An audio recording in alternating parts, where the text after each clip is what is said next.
All right, ladies and gentlemen, welcome back.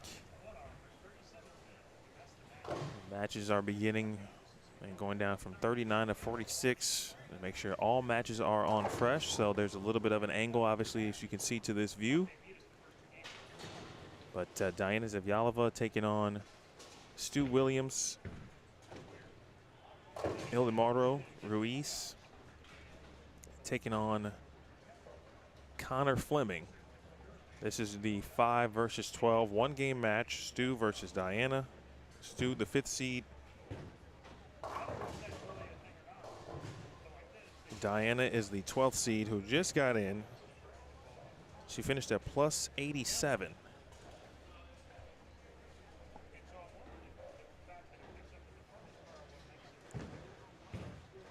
Connor Flemming, as mentioned, taking on Ildemaro Ruiz.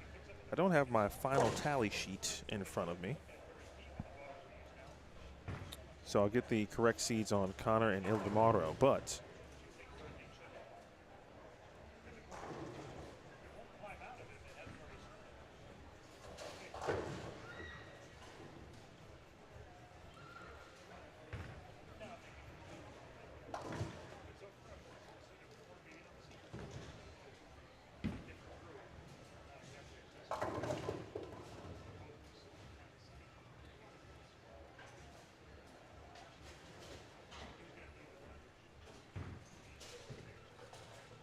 Connor Flemming, the 6th seed.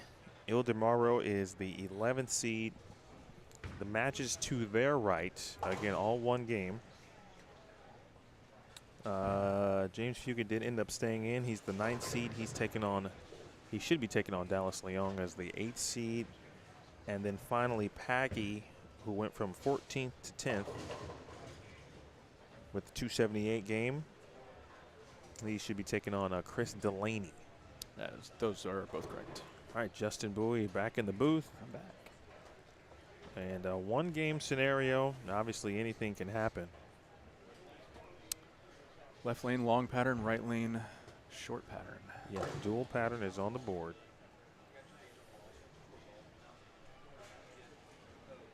Another match play opportunity, or I should say experience for Stu in particular. Those who have buys, and we talked about it, of course, at the end of the round on the long pattern. Ryan Barnes, Anthony Simonsen get to have 3 rounds off. Corey Umbrello, who stormed to a 2-round bye to get the number 3 seed. It's on the second page, I think, this morning. It was unbelievable.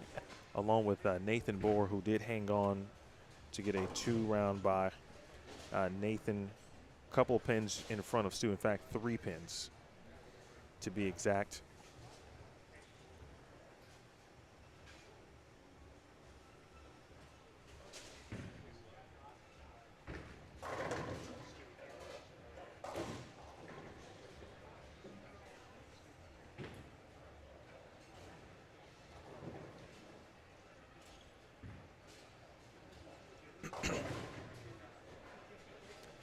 Yeah, pretty big separation from 5th to 6th. 100 pins from 5th to 6th between Stu and Connor. Yeah, significant gap did develop as the scores started to get higher, of course, on the long pattern. But Umbrello's run, when we added it prior to game 16, he was at 242 as an average. It might have been the last 2 games. His average for 6 on the first 6 on the long pattern. That was before the 277 game, by the way. Yeah. He Which was the front 9. Front 9 was that game. Unbelievable. Yeah. He finished with 201. I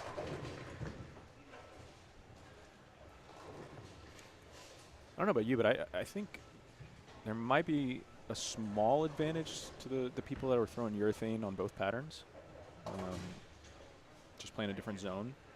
That's me personally. Could be completely wrong. So we see Diana start off pretty strong, and I know Ildemaro's, obviously not throwing urethane, but I think Packy threw urethane the whole time. Chris DeLaney did. Connor was. I don't know if he's going to start with urethane. And then obviously Corey, as we get into the next round of matches, or after the after the buys, he threw a black hammer the whole time. So.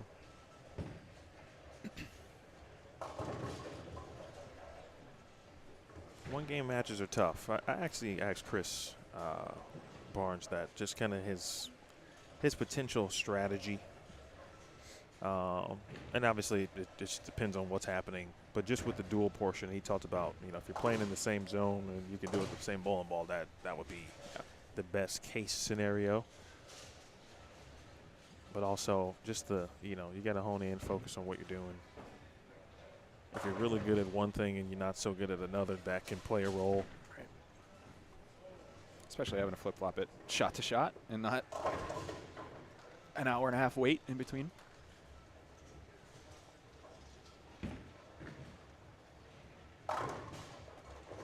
That one certainly out of bounds there for Stu. Stu bowled very well. In fact, from game 11 on, he went 221, 246, 247, 235, 205, 243. And so, quote unquote, on the good lane. He has shot 300 today, by the way. That was game 6 on the short.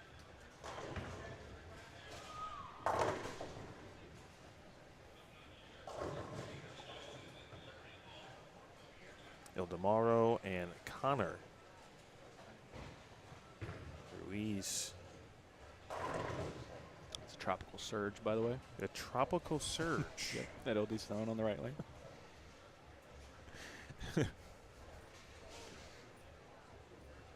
Can't say those $40 bowling balls don't strike. I feel like I've heard someone else recently having some tropical surge moments with equipment.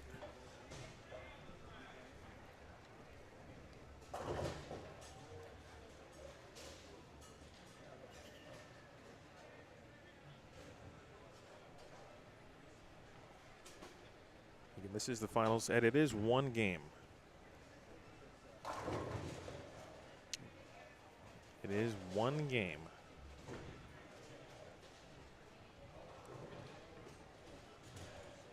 I believe after in between each round they do reseed, so it's not just a straight up bracket. So Diana, for example, will always just be the lowest seed. And of course, as the higher seed, you would get lane choice. And we assume that a lot of people today in this bracket would choose to finish on the long pattern. Yep. But if you didn't bowl as good as some others on the long pattern, perhaps you choose the opposite. Like Stu spent about 4 minutes of the 5-minute warm up on the long pattern, and he did choose to finish on it.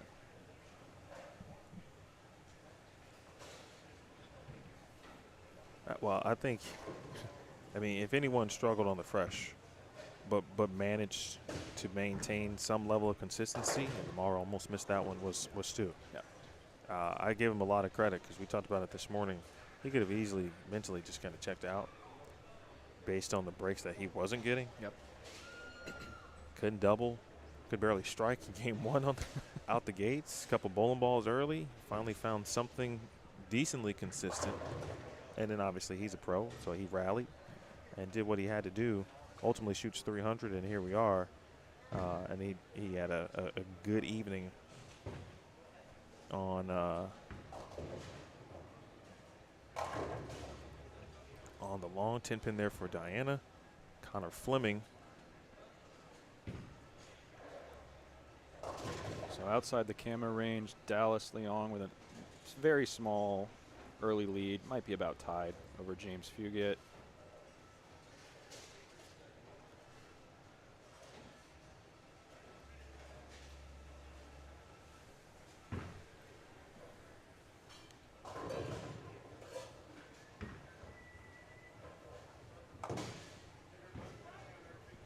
Again, all matches will be on fresh.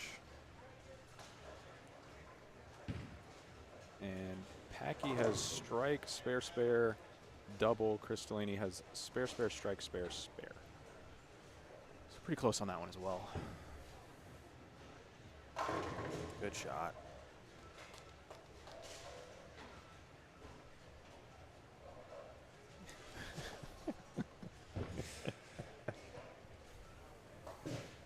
Folks, if you haven't already, and I know you have throughout the day, but I appreciate it, please share.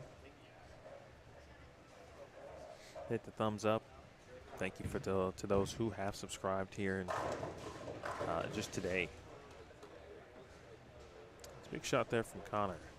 It's that deficit to 4. Oh, Stu. He didn't look sure about that one at all. He works himself into a double.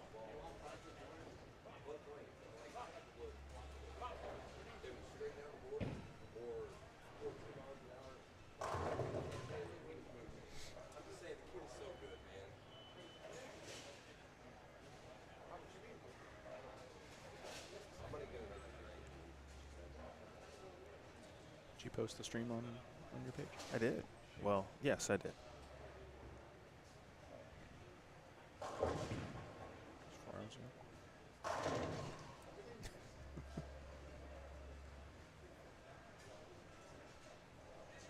Yep.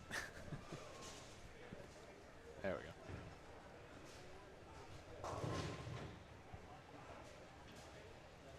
Packy, by the way, shot 278 if you were not joining us at the end of the long pattern. 530 the last 2 games to get to 130 over. Yeah, 243, 278. Again, to go from 14th then to 10th. Diana shot 237. She had a mark in the 10th frame, made a 10-pin to advance. That moved her in front of John Burkett.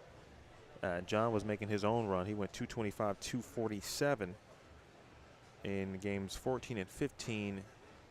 And then had an 8-10 late and a bucket in the first shot in the 10th frame. Got him to 185, but he did catch the final cashing spot. And now Ruiz in trouble.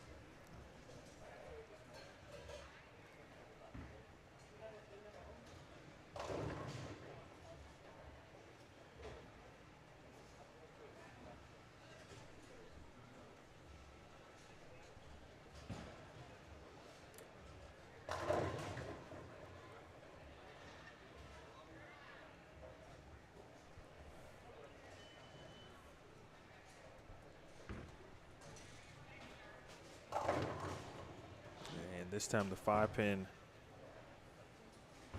remains here for Diana.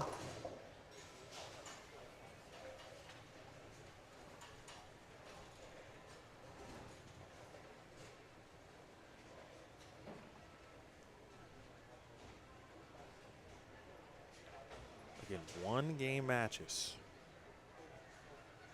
So we got Packy with a max score 239, Chris with a max score 240. Going into the 8th frame.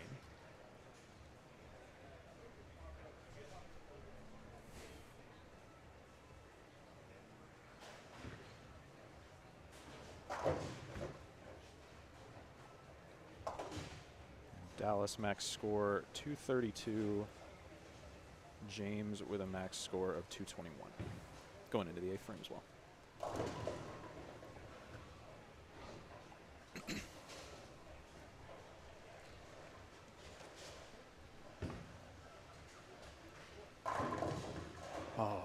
Stone 9 for Stu on a double. Stu yet to win this thing, but he's now made match play every single tournament. Nathan Bohr, by the way, your defending champion, is still alive. He has one of the early round buys, along with Corey Umbrello.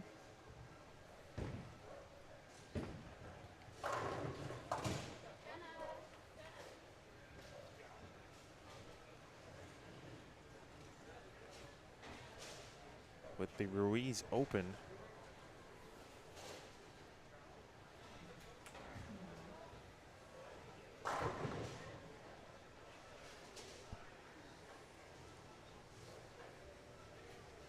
Flemming still trailing in the match. Max score now is 225. And Ildemaro still with the lead here. Stu almost muscling them down.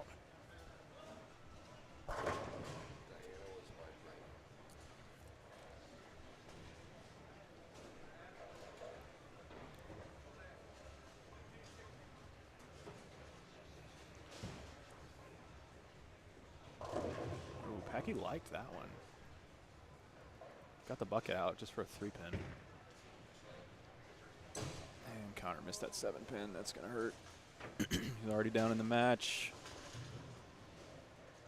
Max scores now. He's down about 30.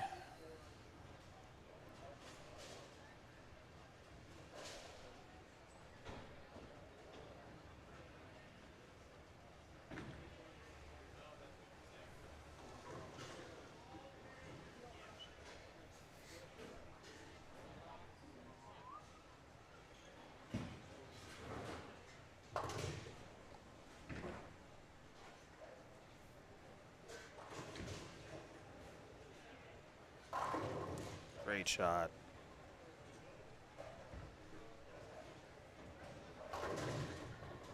Stu can get to 224.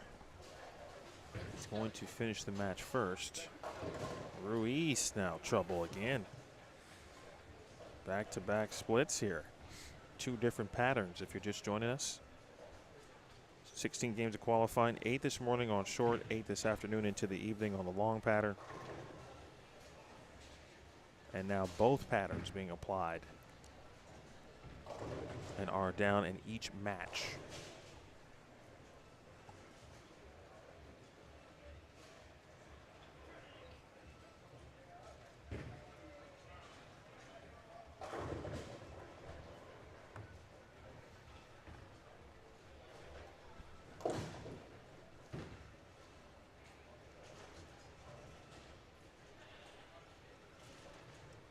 Question on results page. The best place to find scores results has been the tournament event page, and I'm going to send you a link to that right now.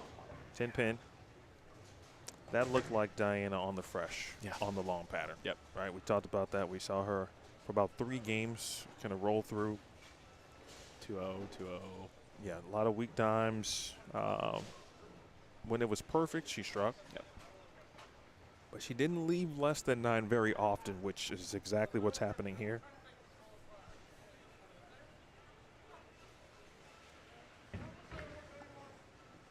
Ildemaro struck there.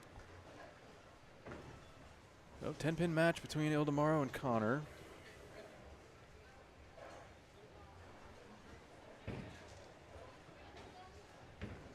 Between Packy and Chris. Chris is up 15 going into the 10th frame. And actually just struck in first shot in the 10th.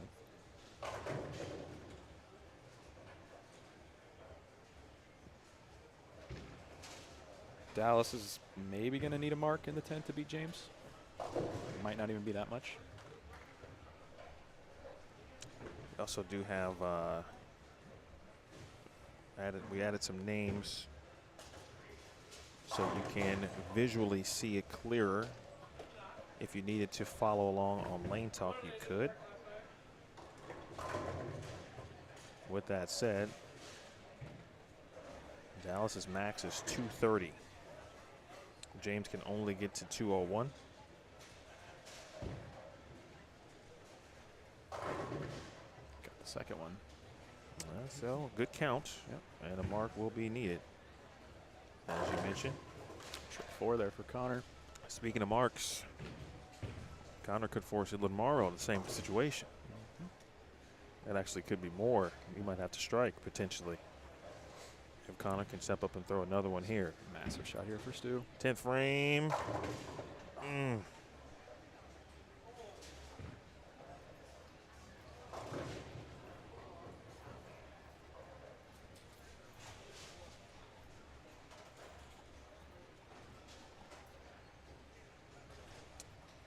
Makes it, strikes, that's 203. Will force a mark from Diana in the 10th frame. I tell you, everybody worked hard today, but watching Stu on the fresh, we didn't see him on the fresh on the long.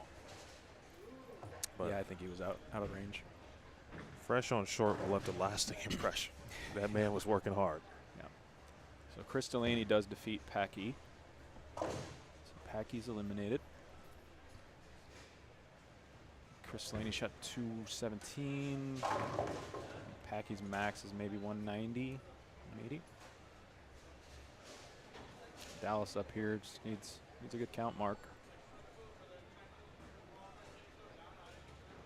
Ball in the lane now. Oh, that sounded like a split. Yeah, it didn't sound good. Is it red? Let's see. It is a red. It is a red 7. Oh, that's bad count, too. And he has to make it. Unsure of what it is. Speaking of that, Ildemaro, good position though.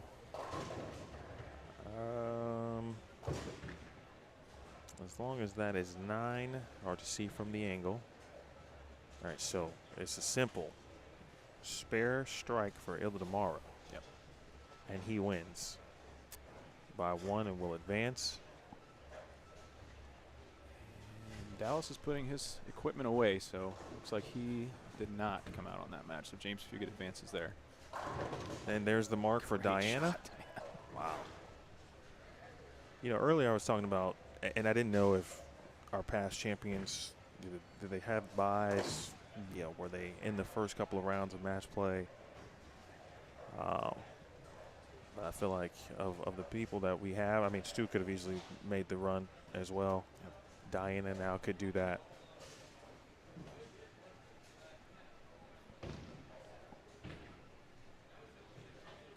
I mean, out of everybody, she's going to keep it and play the most. And the fact that they're bowling fresh every match, you know, there's not going to be a lot of built-in room for error. And I mean, there's a realistic chance that she could run this ladder. Diana, who spent about 6 games of the long pattern. 6 games straight as the number. Yep. Gets in the final 2 frames of game 16. Meanwhile, Ildemaro needs a strike to advance, 9 to tie, 8 is an L. And that is not enough. Connor Flemming will advance. 3 out of the 4 matches came down to the 10th frame. Already intriguing. Came down to 1 shot in the 10th frame, really. That's great. A good start to our bracket. Next matches will take place on 35 to 38. Yes.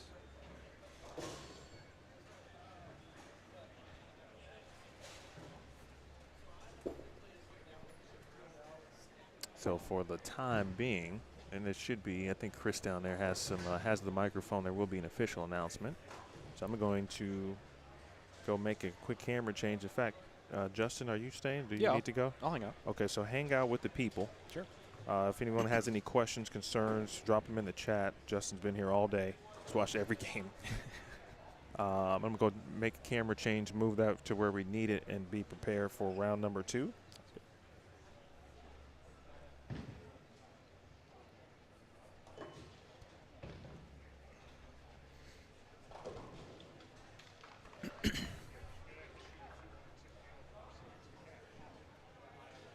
For those at home that were following the Adam Vinci totals, I believe he got to minus 881. Hi, Cully. Just saw you a few minutes ago, buddy. How you doing? Miss you already. Yeah, final totals for Adam, minus 881. So, good effort. Didn't quit.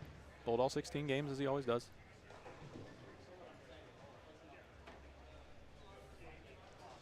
Just barely missing the cut there.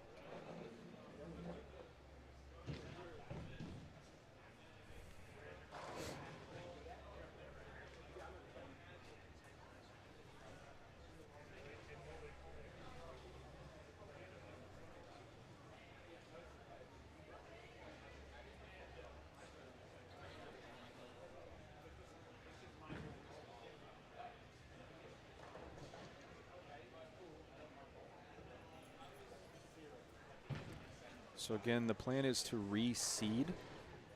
So the advancers from that round, which were Diana Zavjalova, James Fugitt, Chris DeLaney, and Connor Flemming. So they will reseed and bowl against each other. So looking at that off the top of my head, it would be Connor versus Diana and Chris versus James. Could be wrong, but that is what it looks like it'll be.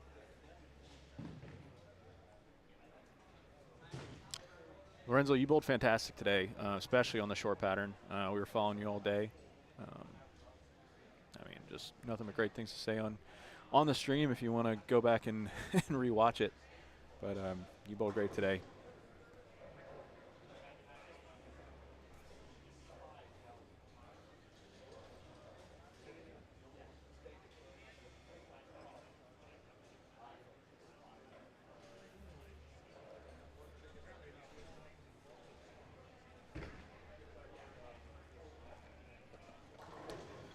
Milo's doing his camera wizardry right now to make sure we can capture these matches coming up.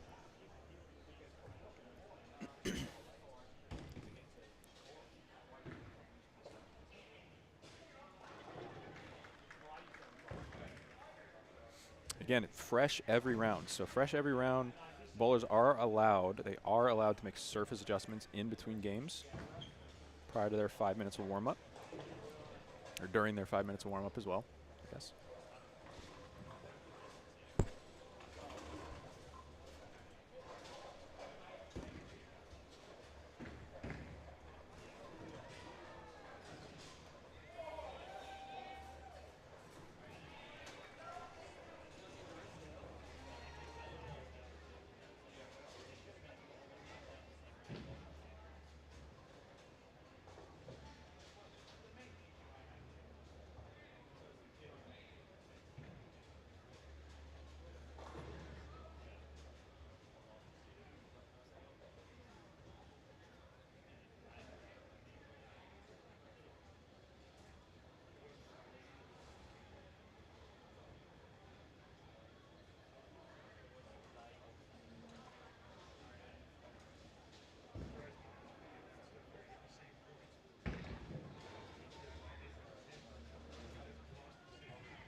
And advancing to the next round on 35 and 36, DeLaney versus Fugitt.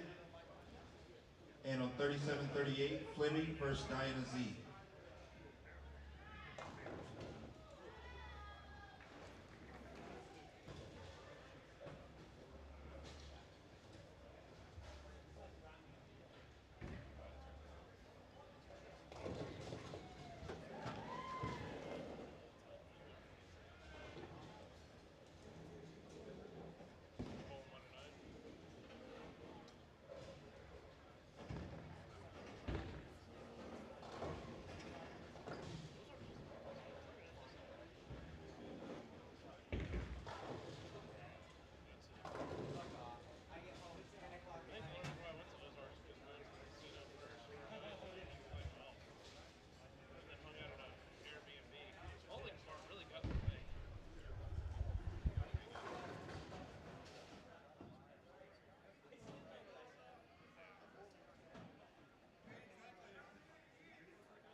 All right, folks, so we should have practice coming up here on 35 through 38 in just a minute.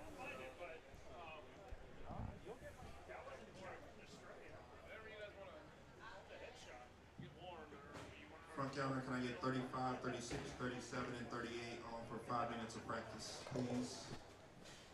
What are the chances that we get names back in there? Think somebody else Very, will do it? very good. I'll go tell him. Lorenzo, by the way, you bowled great. I just saw your notes. You bowled great.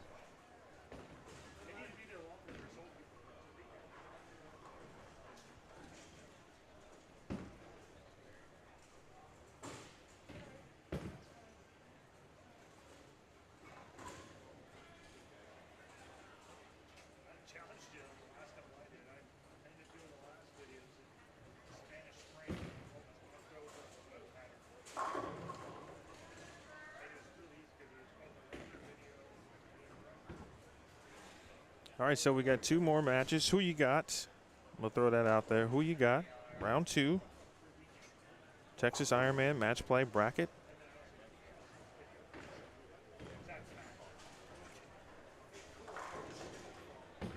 Connor Flemming versus Diana Zavjalova.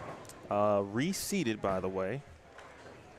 And as Justin mentioned, Diana's going to be is the 12th seed, so she's going to be the low seed no matter what. But Connor is the 6th seed. Yep.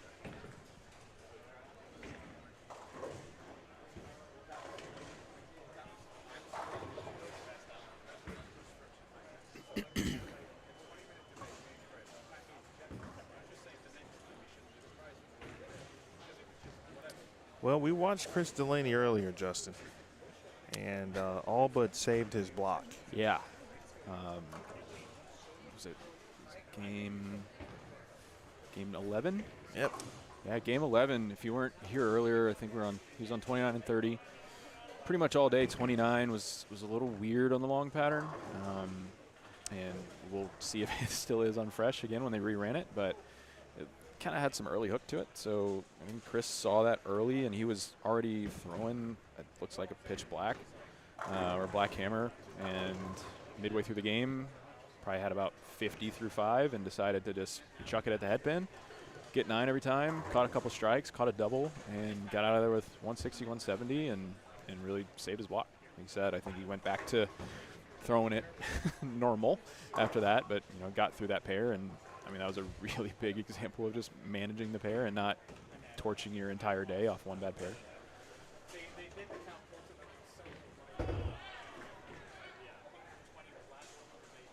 A little open play in the building now. Oh, yeah. I just saw what probably was an accidental, maybe one-step drill. It looked like, no, that might have been, no, that was good. That was a legit one.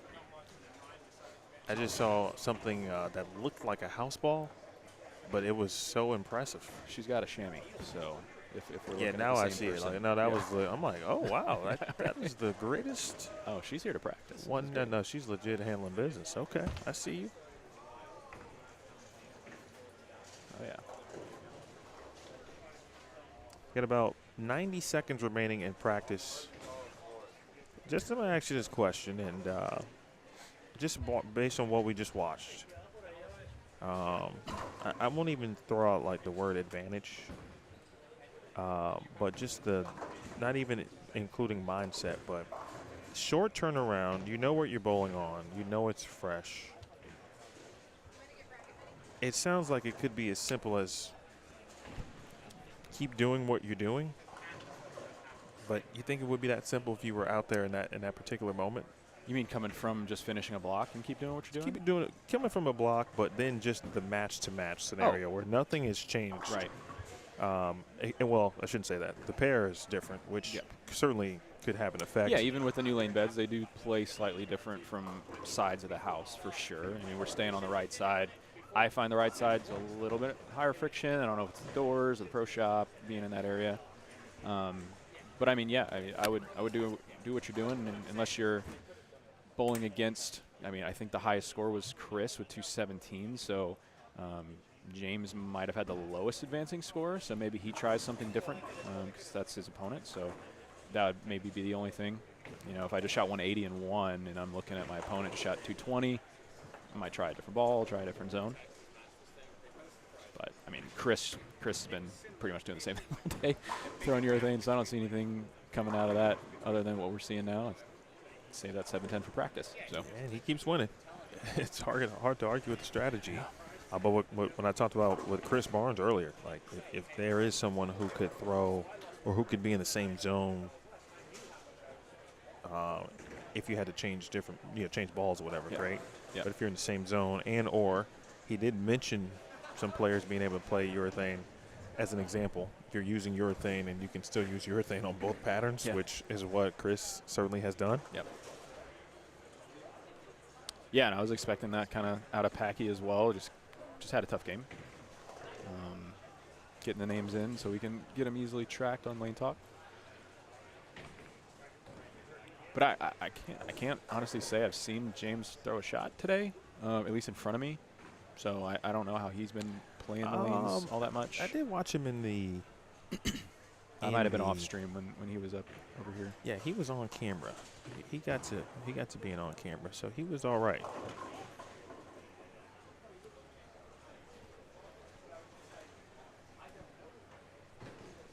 He was playing in a little further left than maybe some others on the long pattern.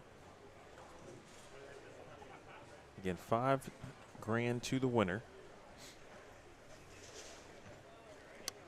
Next set of matches, just as an FYI, will be on 31 through 34. Because it's another 4 people bowling? Correct. Thank you. I'm so. It's been a long day. The quick scramble to get some matches for round 1 threw me all off. Hopefully we can get Lane Talk to pop up for Diana's score. 37.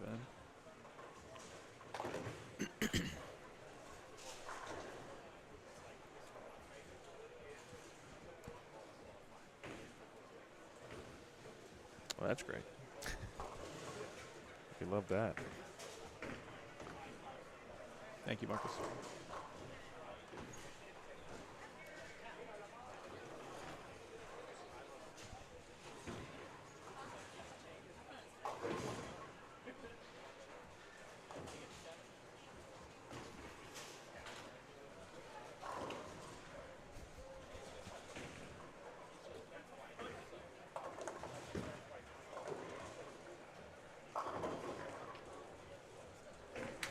Ooh, 4-9, first frame for Chris.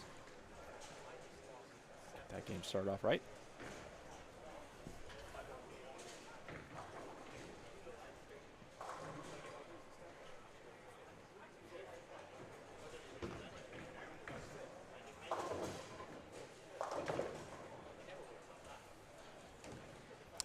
Diana with the early advantage, striking the first. Connor 7-2.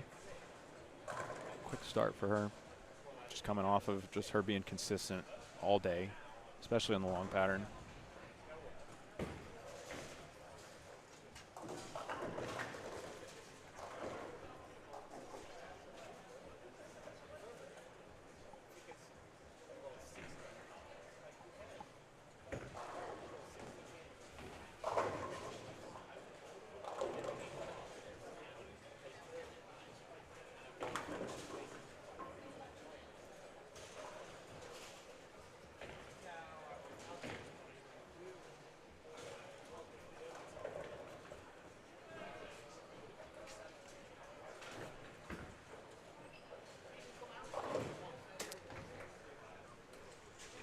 Somebody asking earlier, I think, yeah, Diana's been throwing the and Max on the left lane. I believe she might be throwing an Origin EX on the right lane.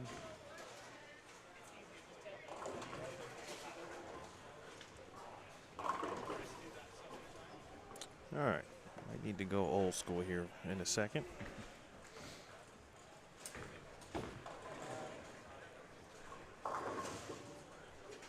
The scores don't populate here in the next minute or so. We'll go old school for the moment.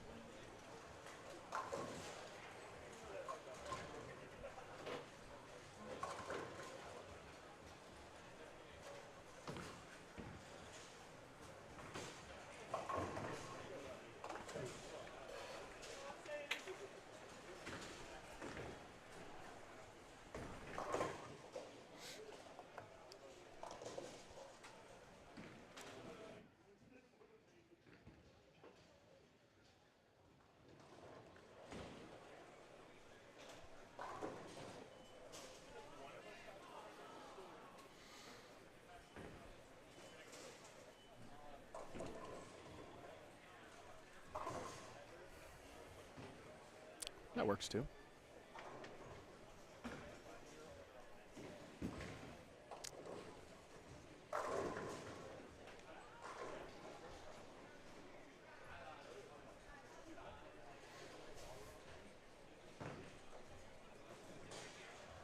I'm going to give you some key advice, Justin. Life is about adaptability. Yeah.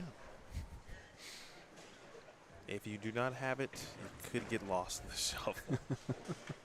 It's a quick pivot.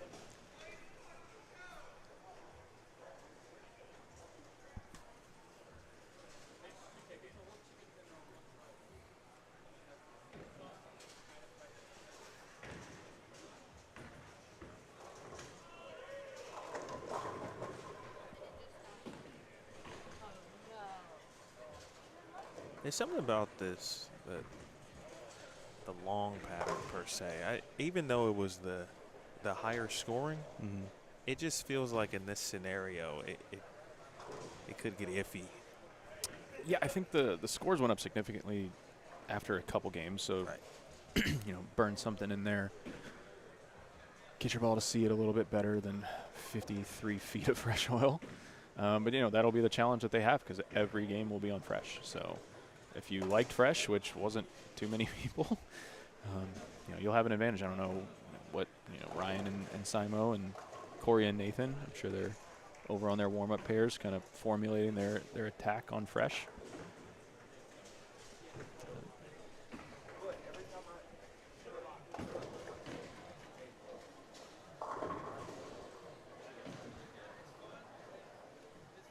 I mean, all four of the top four on the fresh, at least on the long pattern, were 70 over, so they didn't mind it.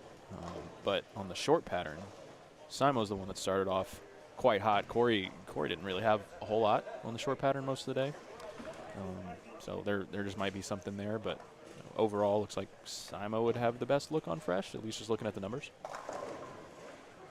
But you never know. One game match, 5 shots on each lane.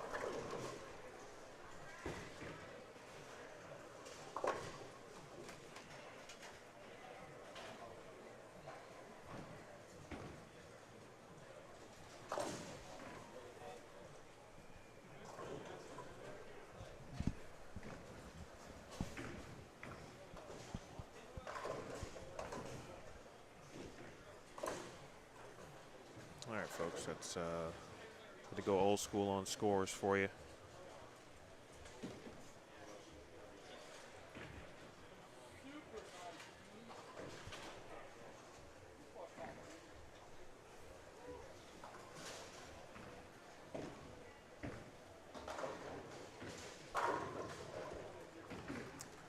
Connor Flemming, boy, he's putting together a nice year.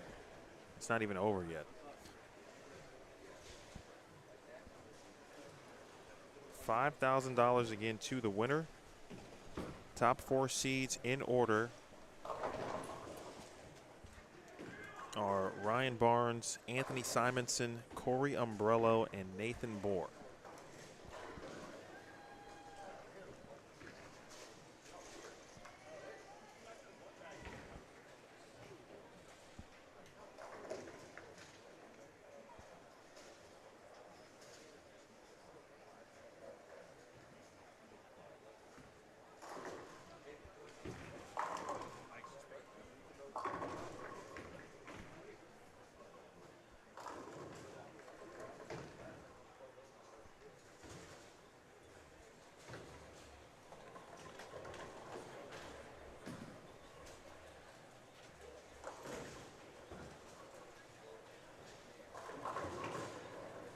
Slow trip 4 for Diana.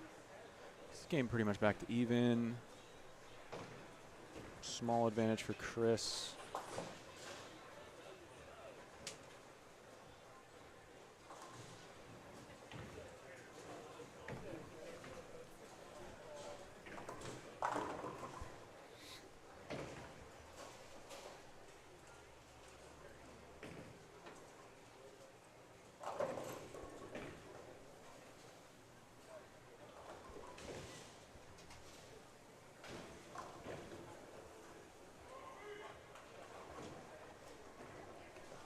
Slow moving couple of matches here. Yeah, these are taking their time. I mean, well, for quite a bit of money. So, prize fund plus extra prize fund. So, that's understandable. No rush. We've been here for 13 hours already. So, why not? Why not a couple more? It's kind of like a vacation. Yeah, Plano Super Bowl. Yeah. Great shot. Big double for Diana there. Okay, okay. Yes. There we go. Another fire extinguished. James.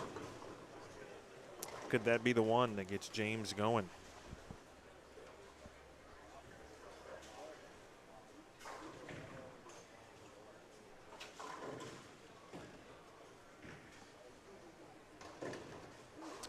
I think only one thumb is being used in these 4 matches, maybe? Because Chris doesn't throw it two-handed, but I don't think he puts his thumb in it. Is it in there? It looks It to is? Okay. be. Yeah, that's Okay. definitely in there. That would be impressive. Just Diana. The way he's handling that without his thumb. Well, we're halfway through, essentially, this round of matches, and no one has really given any real indication, aside from Diana, who was the first to double at this point,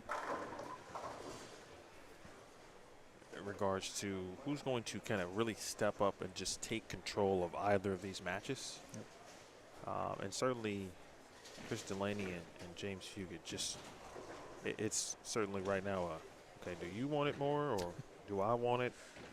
Not that they certainly aren't trying to figure it out. Obviously they are. But that's just the way that match in particular is unfolding. Bradley, however, says he is back to, so perhaps he was not. I didn't think he was. Completely crazy. Yeah, I didn't think he was. Right over 15 there for Connor. So again, the advancers of these will seed in and bowl against Corey Umbrello and Nathan Bohr. Corey the higher seed, so he will bowl the lowest of these advancers. So I don't believe he possibly can bowl against Connor Flemming, but everybody else is fair game. Yeah, I think so. There's a good one. Chris still yet to double, though. Same thing with James, but he will be the first to have that opportunity.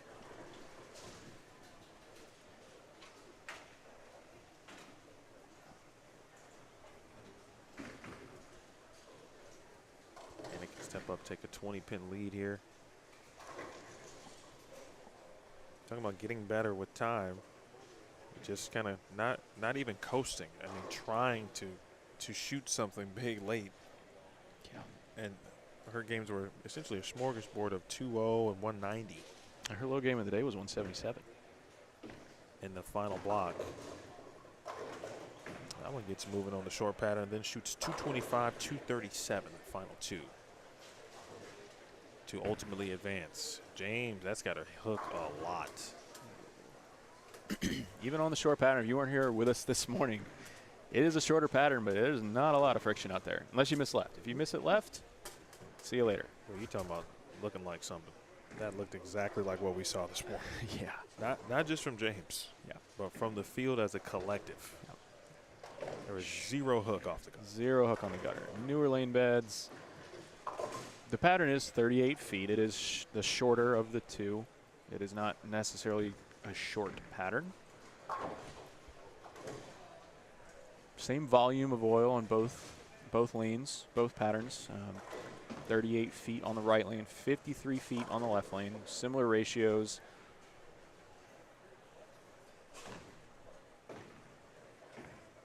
These patterns were designed by John Janowitz for this event specifically. So appreciate him putting the time in for that.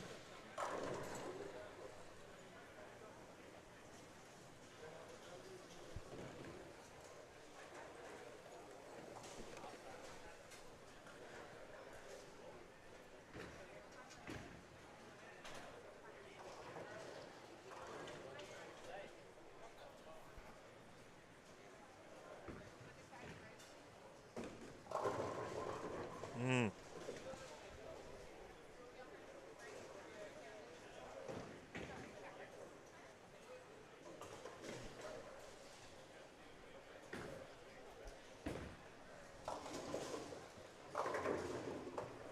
You know, as we get into the, obviously the more accomplished, successful bowlers of today, really only one open on the board.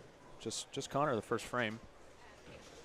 And we did definitely saw a lot throughout the day. Both patterns.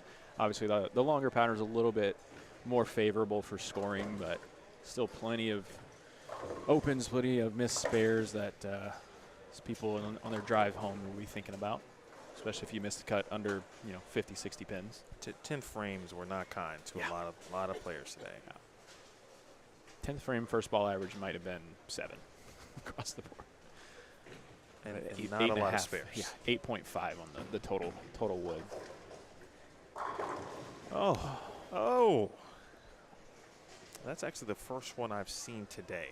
8 pins in particular. Saw a few 9 pins. A lot of 4 9s.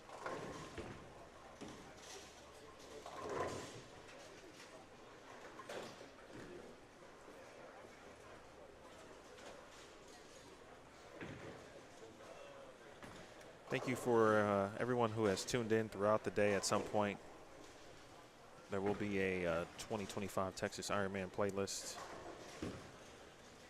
But right now, you can find those archives in the past live stream section on Bowlstream TV. Thank you to those who have subscribed to this point. Please hit that thumbs up if you have not. Make sure you share if you haven't already. That would be appreciated. That one was out the window from the start. Connor still in the match, certainly. James and Chris looks like this one's probably going to go to the 10th frame. Yeah, John, Diana, her physical game is very slow, very fluid. She does tend to throw the ball pretty slow, but it matches up really well with her rev rate.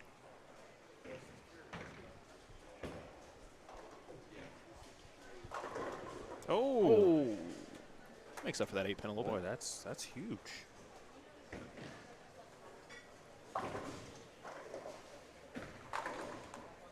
Yeah, Diana with 2 good ones here. Pretty much lock this one up a little bit. And like we said, I mean, she can just continue to run up this ladder. She's not giving it away.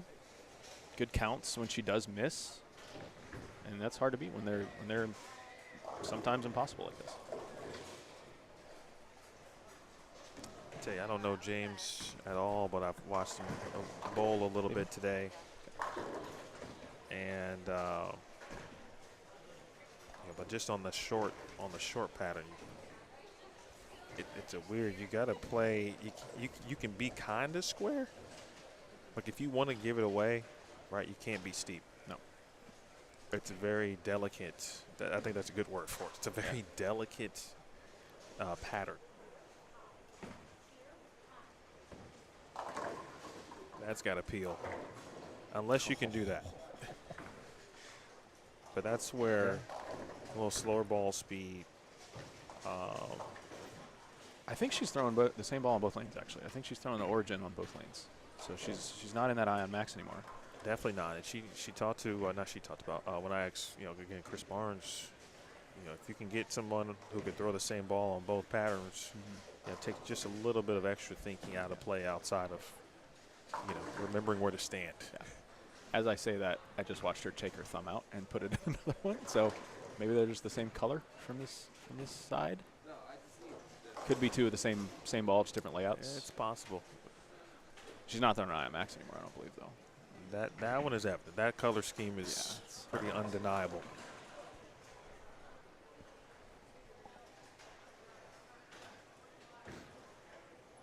Yeah, I think she's throwing 2 different origins. Just like that. Locks that up. So she is going to bowl against Corey. Corey is the 3 seed, so he's the higher of Nathan and Corey. So Diana being the lowest possible seed will bowl against Corey for sure. And whoever comes out between James and Chris will be matched up against Nathan Bohr, our 2-time champion. He's the only 2-time champion looking to become the only 3-time champion. Just make that buffer a little bit wider. It's on the table. Yep. He's got 2 games to get there. 1 game to get to the championship. Or 2 games, excuse me. Yep.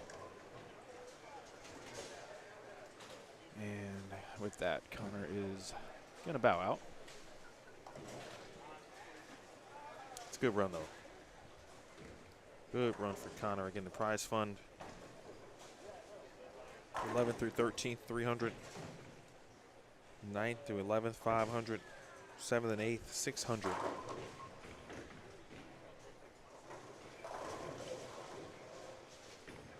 I've watched Connor a lot today, and today I actually realized he does have a lot of his dad's mannerisms. They walk in a similar path, cadence.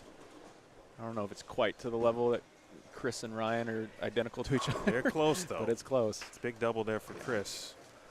But James only get to 205. That was huge.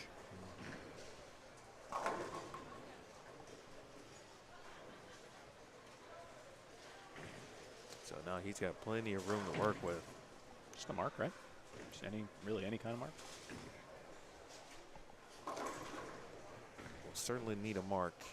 If it's a spare, then the fill shot will be of utter importance at that moment in regards to count.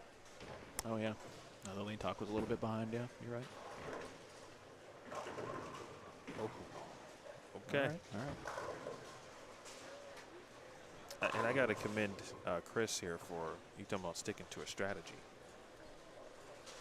I don't know which urethane ball it is. We'll try to find out in between matches. Believe it is a black hammer. I was going to say it looks like one of those, but Pitch blacks don't shape like that. got to make it.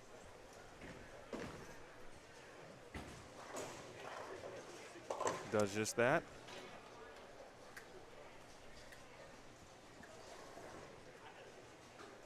It's a good count. He's 8.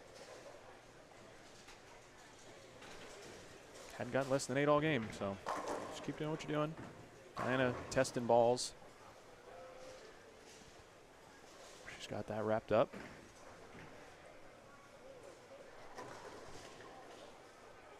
Eight again shuts out Chris. 7, possibility of a tie exists. 6, he could lose. Straight down the lane. Oh my gosh, straight down the middle. Wow. Okay. Confidence. We did see him do it earlier. Oh, absolutely. He was getting 9 a lot. He threw it a little bit faster when he did it early. Yep. That one was just slow enough to obviously you left the possibility of split in play. Yeah, that was a little nervy, but he got away with it. So, all right, so Chris is going to bowl against Nathan Bohr. Corey Umbrello is going to be bowling against Diana Zavjalova right here in front of us. I believe 29 through 32.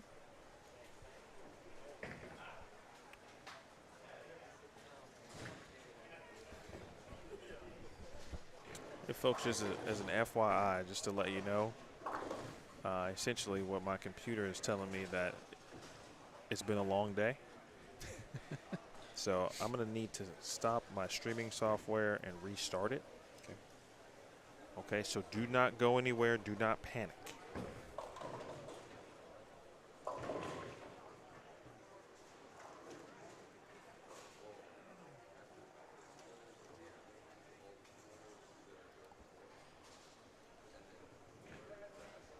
Okay, so do not panic. But anytime you lose controls of what you need to do, means that it's about that time for it to relax too. All right, so I'm going to do that at this very moment, okay? Do not panic. Do not go anywhere. All right, congratulations to Diana Z and Chris DeLaney on advancing.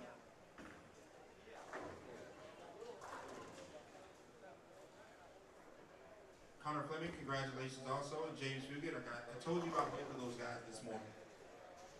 Told you, guys gotta trust me. This is what I do. Sneaky good.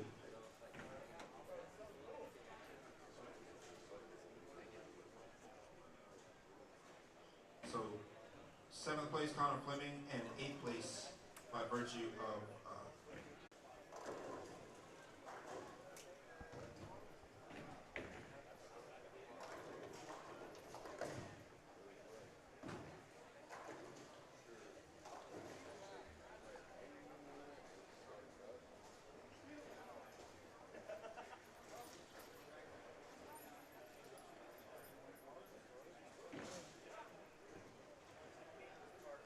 All right, should be back.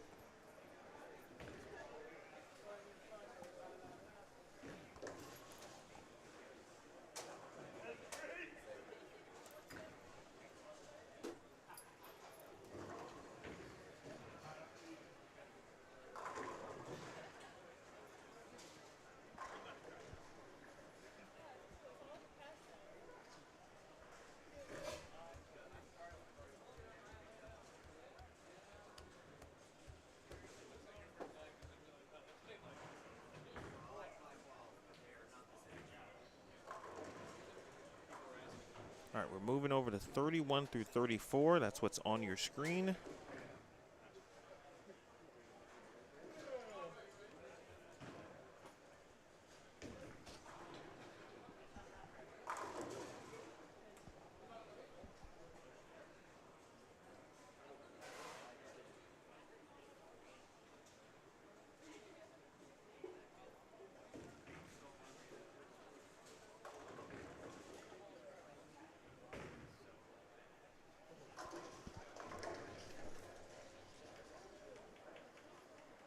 I'm going to go get 25 and 26 somewhat prepared.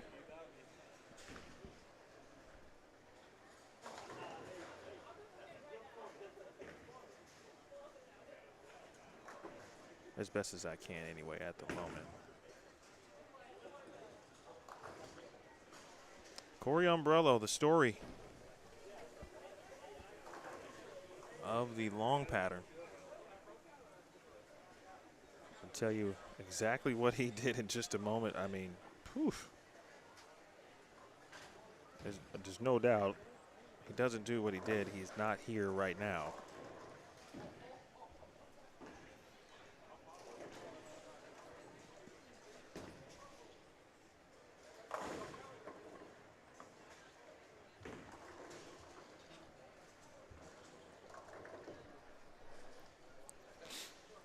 Butch, I appreciate that, actually.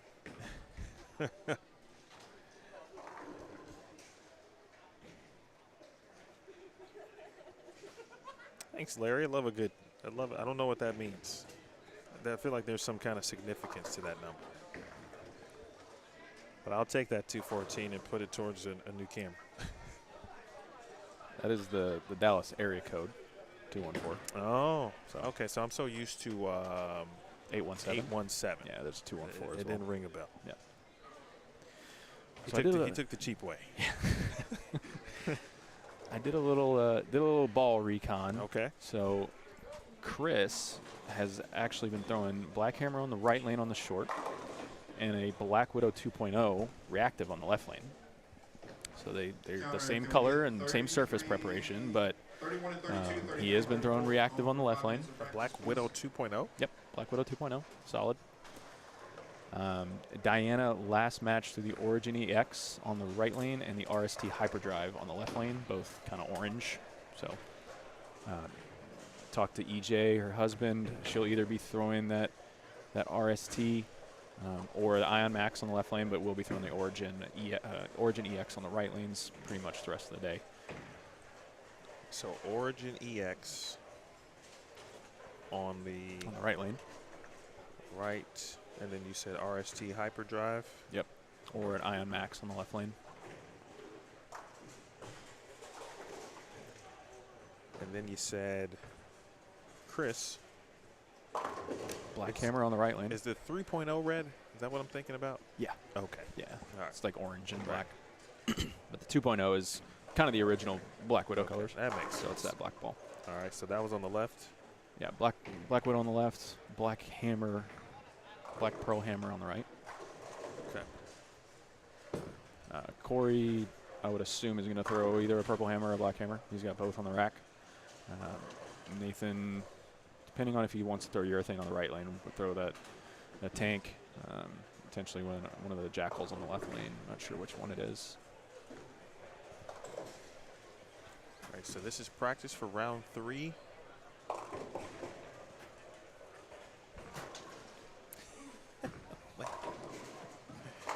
Hi, Butch. I appreciate that, Larry. Truly, I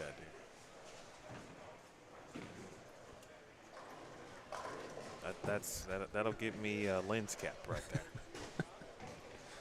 Some more gapping tape. Well, I tell you what. If anyone wanted to donate to anything, always accepting donations for the gap tape fund. That is the. There's a lot of constants in this game. Guys, gap tape is one. Diana and Corey.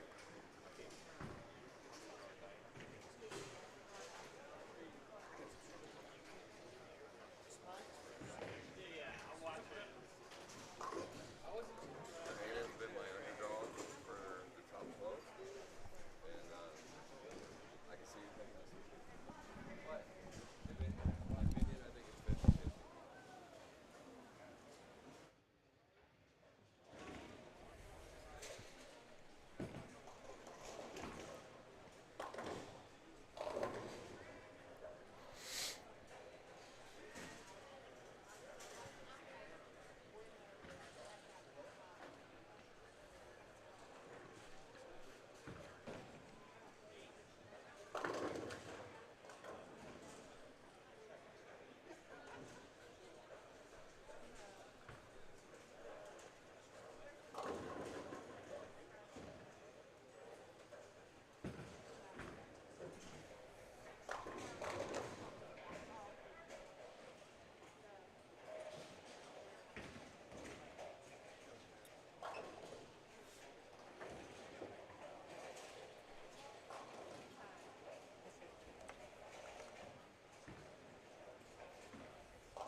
Expect Corey to choose a finish on the left lane, the long pattern.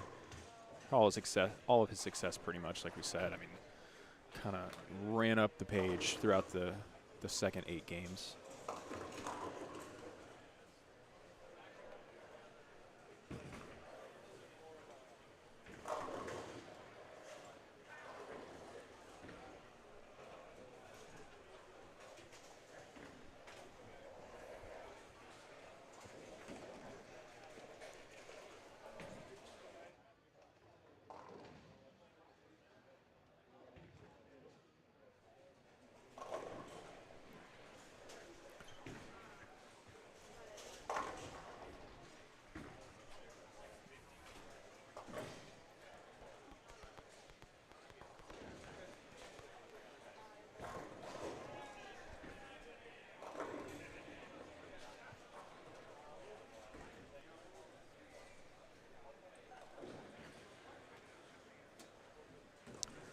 Nathan, as the higher seed, is choosing as well to finish on the long pattern. So both higher seeds have chosen to finish on long patterns. Not surprising. It was the higher scoring of the two throughout the day. Pretty significantly.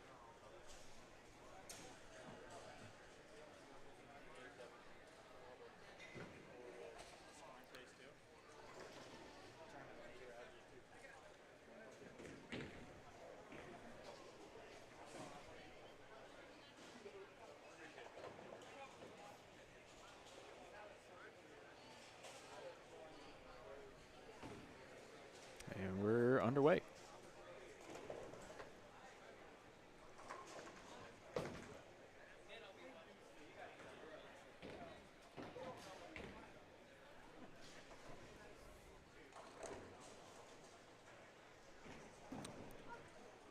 Again, if you're just joining us, Nathan Bohr, 2-time champion of this event, looking for 3, and nobody else even has 2. The only other remaining bowler that could catch him would be Ryan Barnes. Ryan Barnes, our #1 seed. Anthony Simonsen, our #2 seed. So they continue to have bye rounds. They will be joining us after this round. It does look like Diana's decided to go with the RST on the left lane.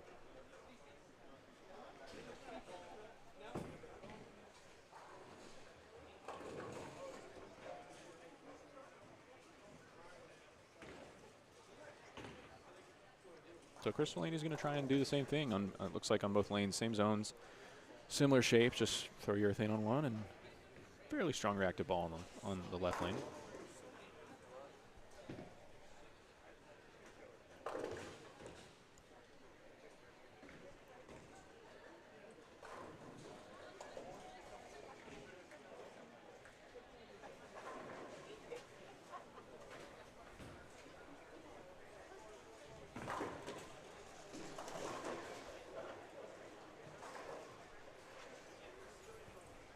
What's the channel to watch the final?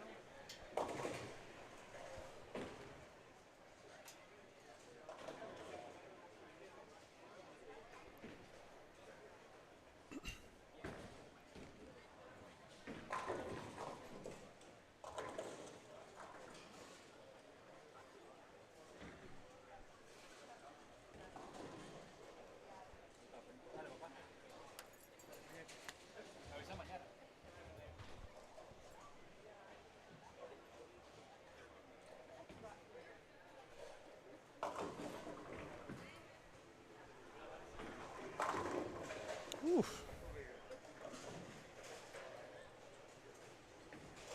That was a good shot there from Mr. Nathan Bohr. Defending champion, has won it twice.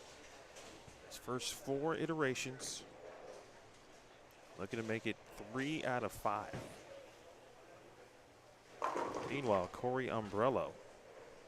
If Diana is going to make moves here, it's going to be a tough one, certainly against Corey, and I think we kind of understood that. Let me go ahead and run that down. By the way, folks, I told you I would let you know what he did on the long pattern in case you missed it. Sub-zero forge, it looks like, on the left lane for Nathan. Yeah, tank rampage pearl on the right lane, sub-zero forge for Nathan on the left lane. I apologize if you said that already. No, I did not. Okay, so Corey, let's go all the way back. What was Corey's lowest point in the standing? So after 10 games today, he was in 15. All right, and that's with him shooting 267 in game 8 on the short. So just kind of think about that in its context. All right, so he had a couple of games already on the long. And then he just absolutely went bananas, like the Savannah Bananas. That's how crazy he went.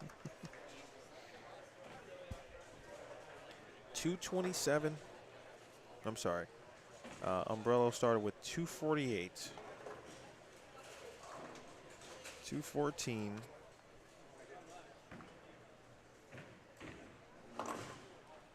227. 246. 265. 257. 277. 201.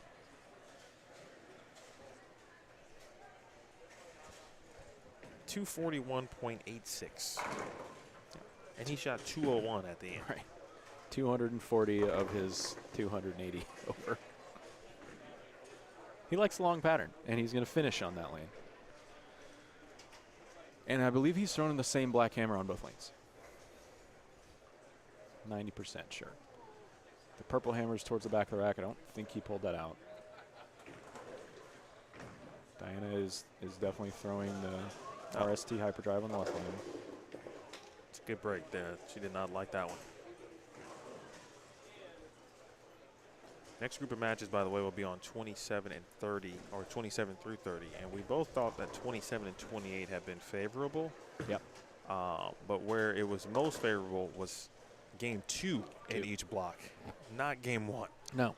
Game 1 was rough, and whatever happened on both pairs or both squads to break them down the right way, scores were through the roof game 2.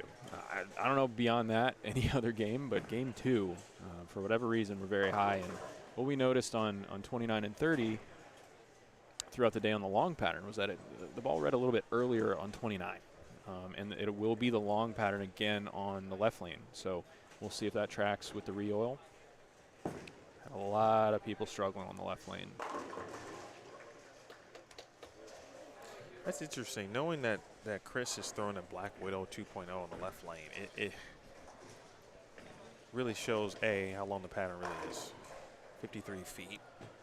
Because it's looking and moving. Yeah, the ball might also have a lot of games on it, potentially. That could be, because it looks like a urethane ball from start to finish.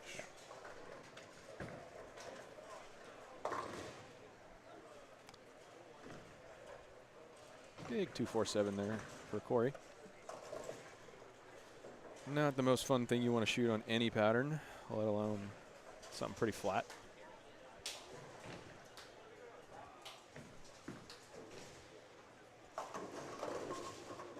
Oh. Pretty good break.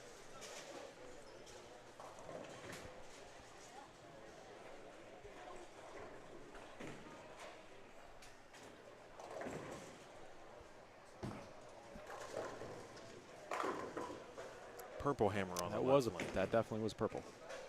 So black hammer on the right lane, purple hammer on the left lane. It's one of those matches where Diana's going to have to find a double early. Yeah. Like she's got to probably put a triple here on the board.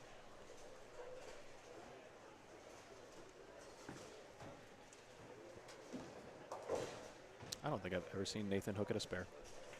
Not a single pin. On any, not even on house shots. I've ever seen him do that.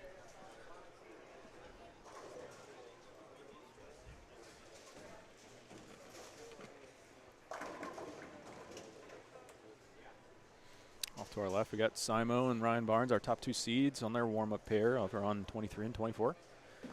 Again, they'll be seeding into the winners of these 2 matches here in front of us.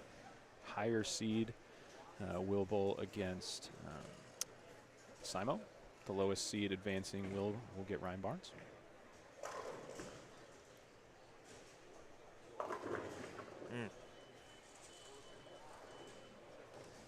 Again, for Diana, as Justin mentioned, Origin EX on the right lane.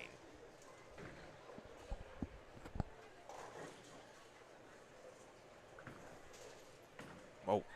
Whoa. Oh, that got going quick. I think that was just a left all the way. He didn't come out of that right. You know, Nathan posts every shot, just about. So when you see him kind of come out of it quick with his arm there, you know he didn't like that or something was wrong with the operation.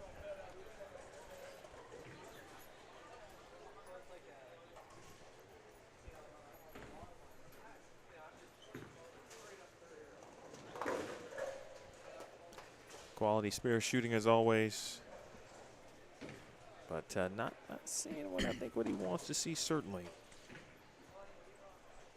I think the best news right now for Nathan is that in comparison to Chris, DeLaney, or like Corey Umbrello, for example, right? Chris's look just isn't what Corey's look is. Yeah, at the he's moment. he's happy he's not blowing Diana or Corey It's not right even now. Diana's look to be Yeah. at this very point in time. Yeah.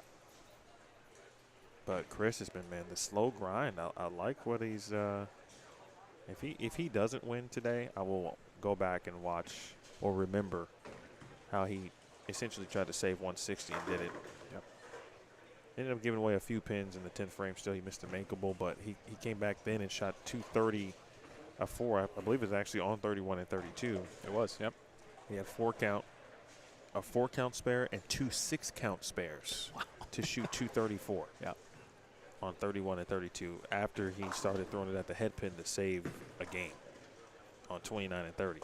Big double there.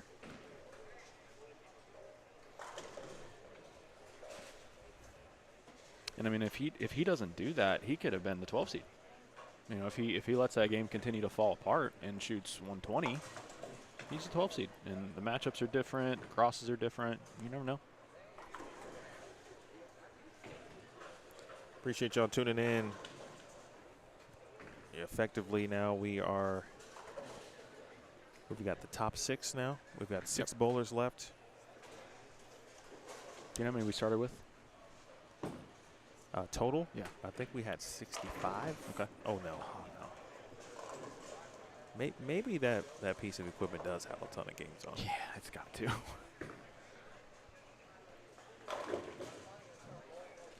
Hey, we're running out of Brooklyns too. You know, it's they're they're this hard. You'll take a double any way you can. That's a break for Umbrello. It's a break for Diana as well. Easy, clean, and I feel like this is what we said a lot about Diana today. I would be curious what her fill percentage is today. Yeah. I don't think she's missed a ton of spares. She certainly didn't when she was in camera range. You know, minus some splits, which I think everyone split today at some point. Everybody. But what she has maintained an effectiveness that kept her close, as close as you can get, 13th for almost the entire block. I don't know if she ever fell below really top 16 throughout the whole day. I mean, again, you know, high game 238, low game 177. So that's a pretty tight spread because a lot of people did shoot 270s, but they also threw a 150 in there. You know, even Simo, I think his high game was 269, but he shot a 158. So, I mean, she kept it consistent, kept it in the pocket all day. And it's working for her now. Oh, boy. Oh, my God. Oh, boy. 7-10 for Chris, 7-10 for Nathan. Makes up no ground whatsoever on that. Well, this is 6-7 frames might be the difference ultimately here for Nathan Bohr. He's now have I didn't see don't remember the split in the second frame what it was. I think it was a 4-7-10 maybe. Oh, right, yes, on the left lane. Right lane he's going strike 9 spare, then 7-10.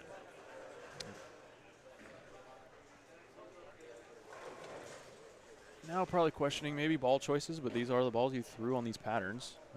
I mean, definitely that Sub-Zero forge on long for a good bit of the day. Corey flagged the 10 pin there. That's the first player to blink.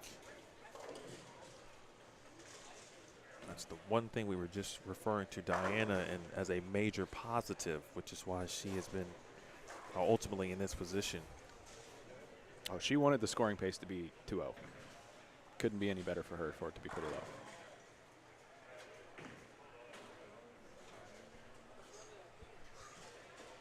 Nathan in the same equipment, still throwing the Sub-Zero forge. Might roll the 2 pin, nope.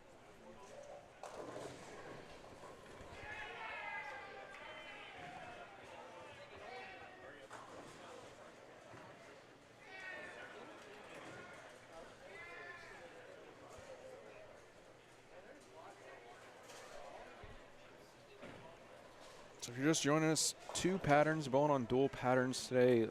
53 feet on the left lane, about 2-1. 38 feet on the right lane, same ratio, pretty close ratio, same exact volume of oil. Bowled 8 games this morning starting at 9 a.m. on the shorter pattern. Bowled 8 games, took about an hour, 15-minute break, had some lunch. And bowled 8 more games on the long pattern. Small break just to reel the lanes, get the dual patterns out for match play. Every match is on fresh. And here we are. We've been bowling for about 12 hours. Open for open. Did she 7-10 as well? She did. Oh my gosh. There are the patterns for you. Short on the left, long on the right.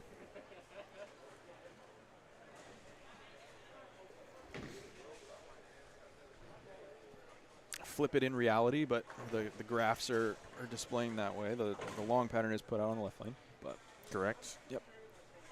Again, these were designed by Kegel, John Janowitz with Kegel, so appreciate his input.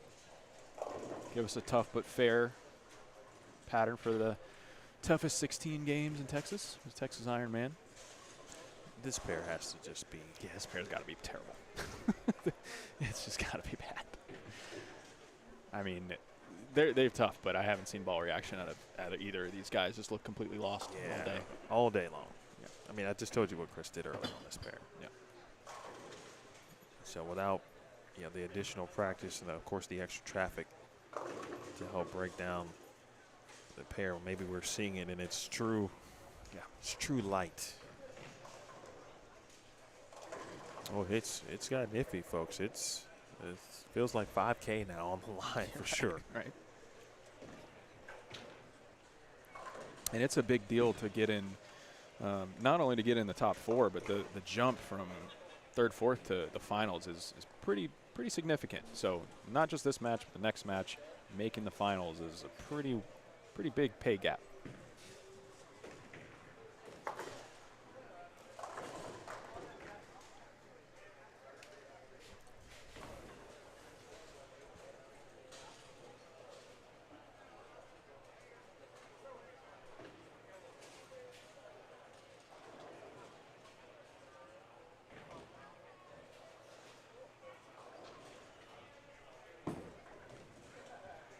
Got out of that one pretty weird. Yeah, I don't know if he dropped it. Maybe try to get around it, get it through the front part of the lane, but 2-4-10, makeable. Not what you want to be shooting, but makeable. And nobody in either match is just taking charge. They're both pretty close, and maybe who can make a couple spares, get out of here, steal a win, and move on.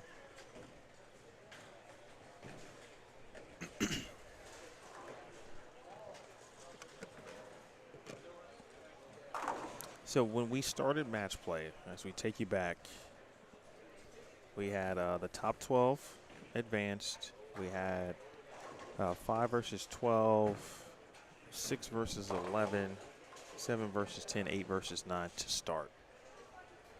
Stu Williams and Diana Zavjalova met opening round along with Ildemaro, Ruiz, Connor Flemming, Packy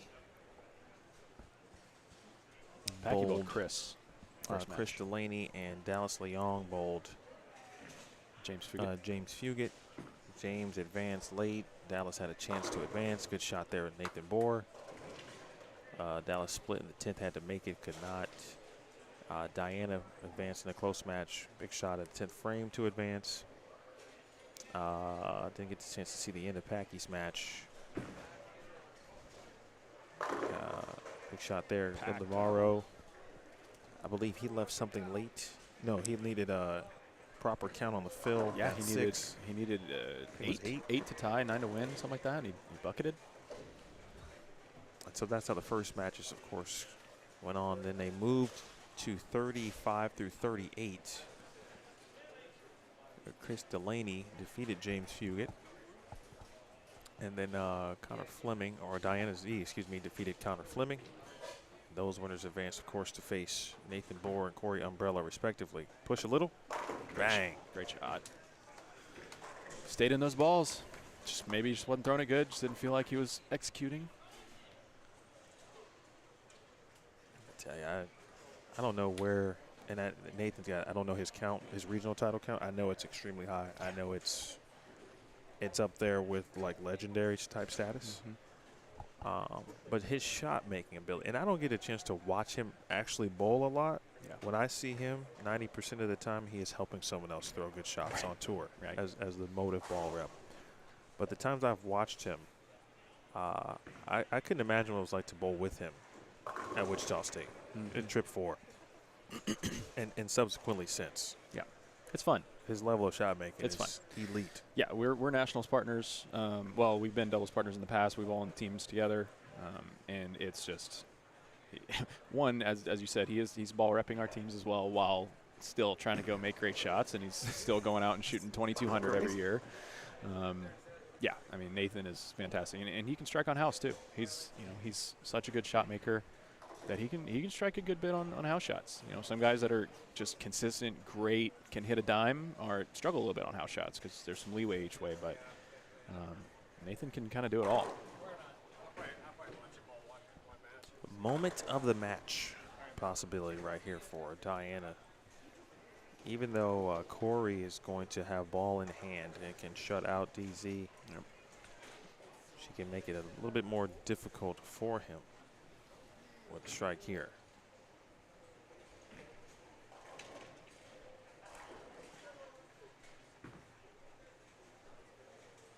There it is. Great shot. Put it right where it needed to be. So this might be where the choice of lane gets to come into play. Diana's going to have to finish on traditionally the tougher of the patterns.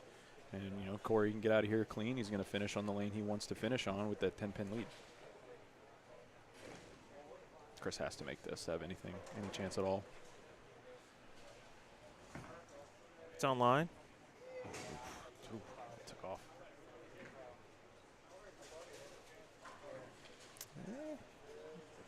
Minute chance, but certainly not mathematical yet. Umbrello. High flush. It's a big shot there. And now he is in firm control. A reminder, Corey Umbrello, our reigning Texas Masters champion.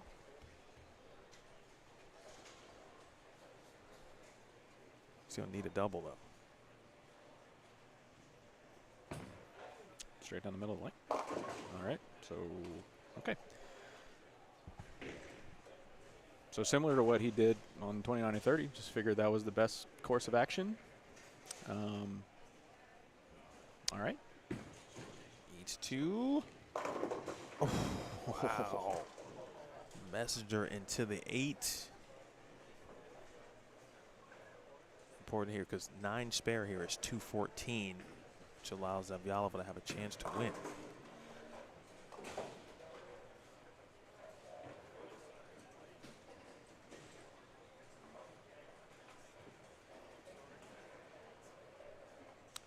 Nate, just keep it clean here.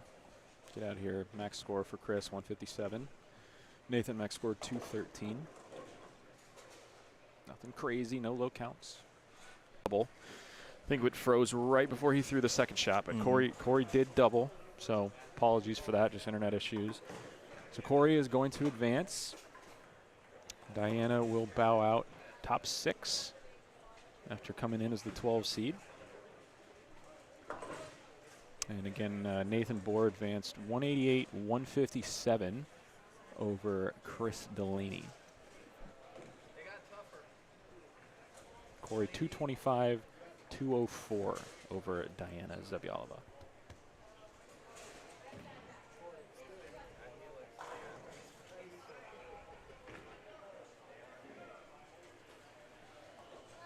All right, we're moving to 27 through 30. So I need everybody out there to give us this. We're trying to get out of the bad juju spot. It started late in the long pattern block, about game 6. We're trying to hang on. All right, well, congratulations to Diana Z. Finished in 5th place, great tournament. 6th place, great tournament, Diana. And Chris DeLaney, really strong 5th place finish. Again, told you guys about this. Gotta listen to me. Good job, congratulations. Thank you both for bowling. I think that is the highest finish we've had from a lady since Ironman started. Yeah. Good bowling. I did. That is the highest finish we've ever had from a lady since we started Ironman 4 years ago. So congratulations, Diana.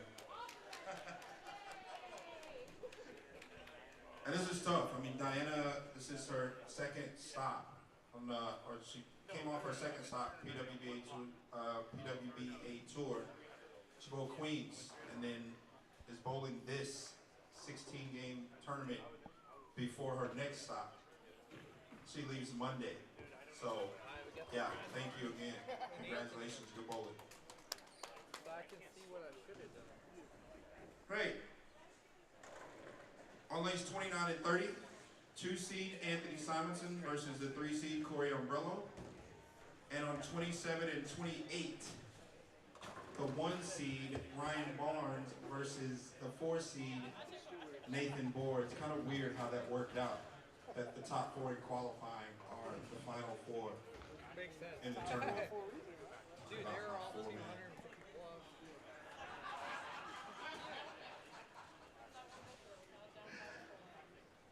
All All right, guys, we're gonna turn your lanes on for 5 minutes of practice. Good luck.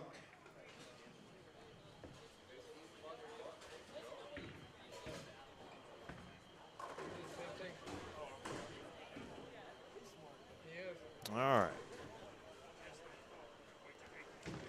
We're going to try to make it through without any shenanigans. 27 through 30, 25 through 26 is going to be the step ladder pair. Nico, that's a great point. But she's been bowling well since the start. She bowled really good in Kansas, too.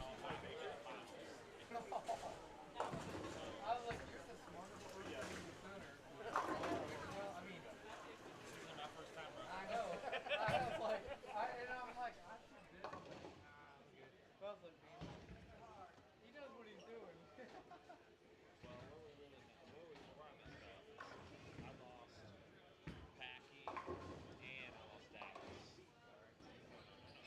Good for you. Good for you. You know what I mean? But he needed, realistically, he needed 9 on the shot. That's all he needed, yeah. I thought I was good. No, I mean, I was like, taking your shoes off. I was like, I'm out. But, I mean, so Nathan. Yes, with that and Diana. Did you even get No, I didn't buy Ryan. That was for whoever was bidding on him. John Burkett. Burkett got it. But so close. It's so cheap. So cheap. I'm like, but you also, I also had people that I knew that I was buying. Yeah. Pretty much no matter what. And you have to be careful with the one. I'm probably only going for 700. It's just not going to get. There's not a lot of money. Especially when people are like 50, 50, 50, 50, 50, 50. It's hard. It's hard. You really have to start paying attention on how much you're spending and who you're buying. You bought good people. Hustler.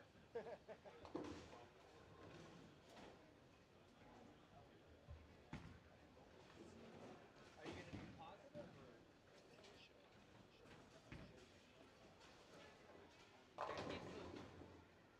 Don't as your or plastic right out of the middle. He's not dumb. Breaking that shit in. Bring some holes. That's what we did. We did that on that pair we started. Yeah, I know. I should have done the same. And then when we bowled on 53, he was like, hey, throw your 500 grit right here. And we did that, and we had the best fucking book on that pair. Okay, thank you. I was happy starting off with y'all. Because y'all really broke it down well. Like, it was not the same, like... Because when we moved down here, and it was not even close to the same. I had good ball reaction down there, and come down here, and it just wasn't. I didn't know what to do. I'm like, Ball's like, on the press, I'm like, dude, same thing, he's breaking it out by himself. He's really smart. He's not an idiot. He's 10 years old. Yeah. And he's still throwing the blast. That's why I bowled him all every day. That's a good cross. That's a great cross. It was very surreal watching him, watching DJ on TV. He was like, I'm like, dude, you're. Yeah. I was like, hey, yeah, I've bowled him a lot. Yeah. When he didn't make the finals, we knew he was coming. Yeah. That's so cool. But yeah, that was just weird. He's 27 now, I guess, roughly. And I can remember when we were bowling league at Richardson, we were both King of the Hill after Richardson. This motherfucker was 14, 15 years old. We're bowling at 12 on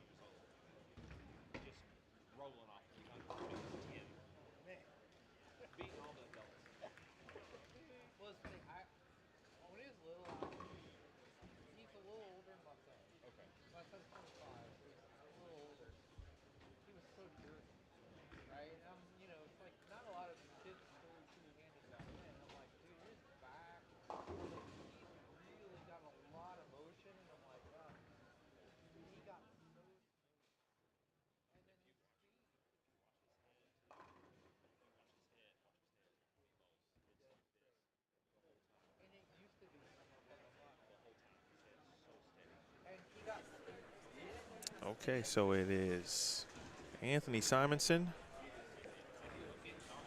the number 2 seed, taking on 3 seed Corey Umbrello. Top seed Ryan Barnes facing 4th seed Nathan Bohr.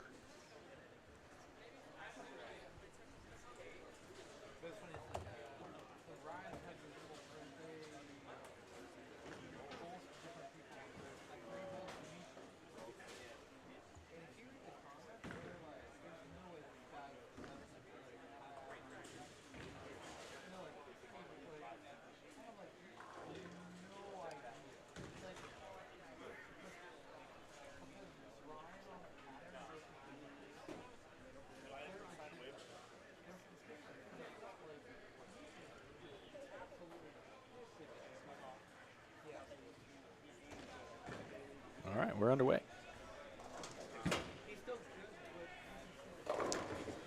Corey Umbrello throwing the purple hammer on the left lane. I think gonna probably switch back into that black pearl urethane on the right lane.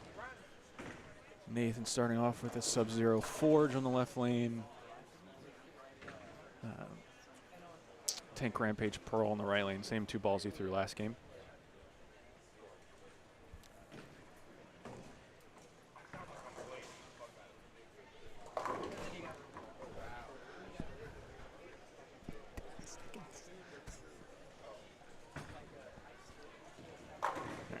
Great spare. Good start.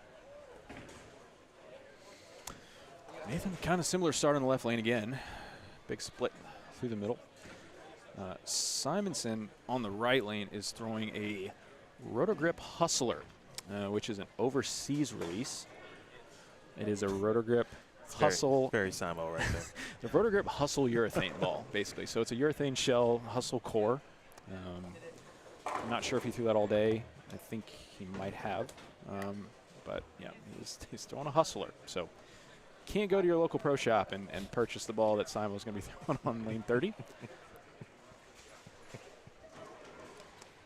And to contrast, Ryan Barnes throwing a Hustle X-Ray on the right lane. So same cores for both guys on the right lanes, but reactive shell for Ryan.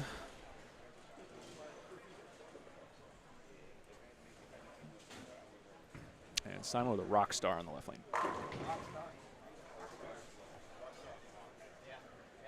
Early double for Simonsen.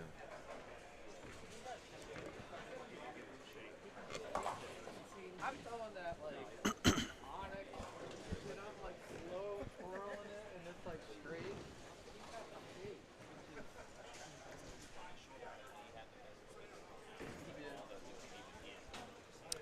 I didn't realize.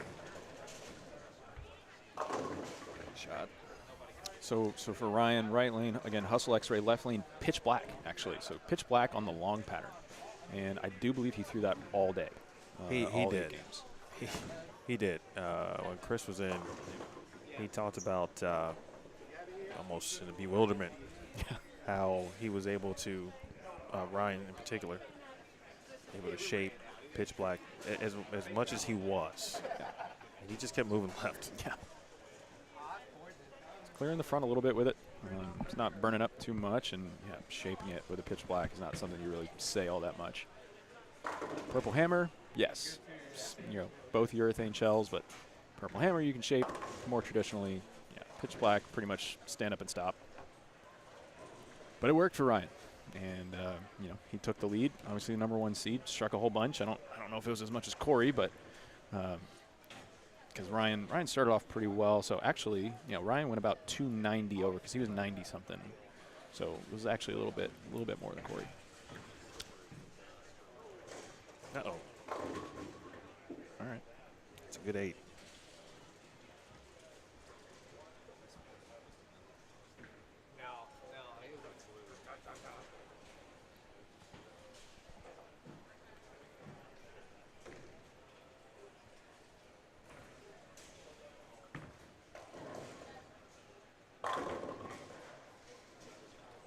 Good looking shot on the right lane for Nathan.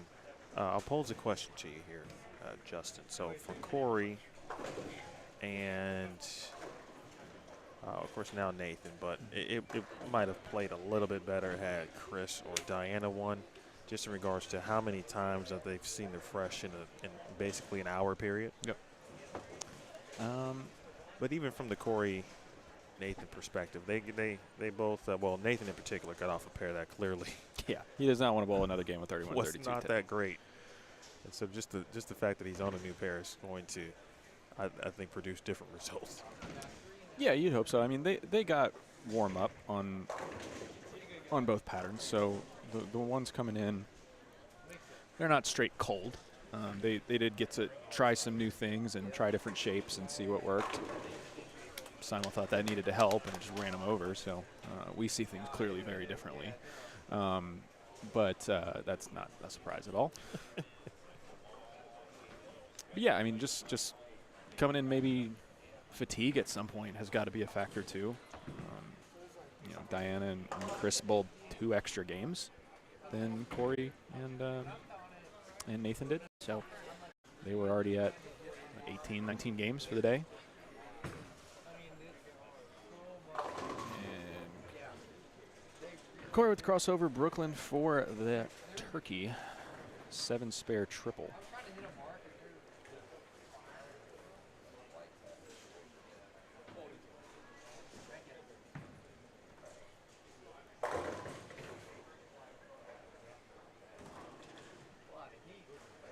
Couple high shots for Ryan Barnes so far. Both lanes, actually. I think the left lane was a little high. Does that make you nervous? Not really. He can speed that up. He can shape it a little bit more. Anything he can do, he can throw it harder. When I throw it two-handed, it's maybe 11, 12 miles an hour is my max. I don't know how these guys generate that kind of speed and power. This is not an easy spare on a 53-foot pattern here for Corey. So if he throws it straight, yeah, he threw it straight at it. I would have done the same. Yeah.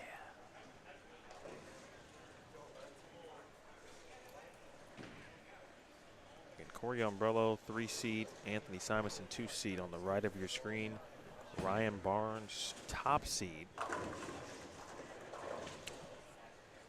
Nathan Bohr, the 4th seed. Yeah. So all 4 of our top seeds that did get buys are our top 4 finishers. So you know, they did get rewarded for bowling great all 16 games, and now they're here vying for the title. So no crazy surprises. A couple upsets earlier in the matches as we've gone through, especially with Diana, the 12 seed winning her 2 first matches. Ryan barely clipped that one there. Could have seen the lean. You guys didn't see the lean that Emil just did to get that 7-pin to go down.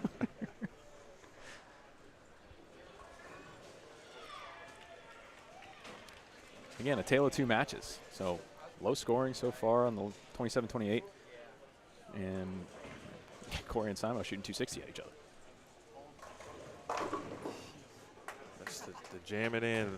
It's just it's almost like a Simo specialty That's there what when he loves to do. when he needs to go straight at him.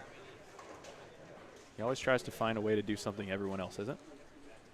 For better or for worse sometimes. Sometimes it just is great and he runs everybody over. Sometimes maybe not the right decision, but he doesn't second guess himself. He goes out and he knows what he wants to do. Trip it. Yep. Trip 4 for Nathan.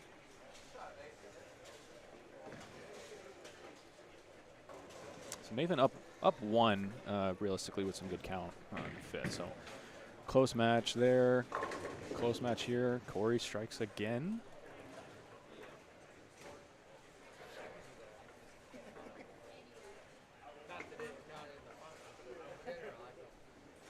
So from your experience, do you find it hard when you're in this situation, Emil? Like you're on the right lanes, right?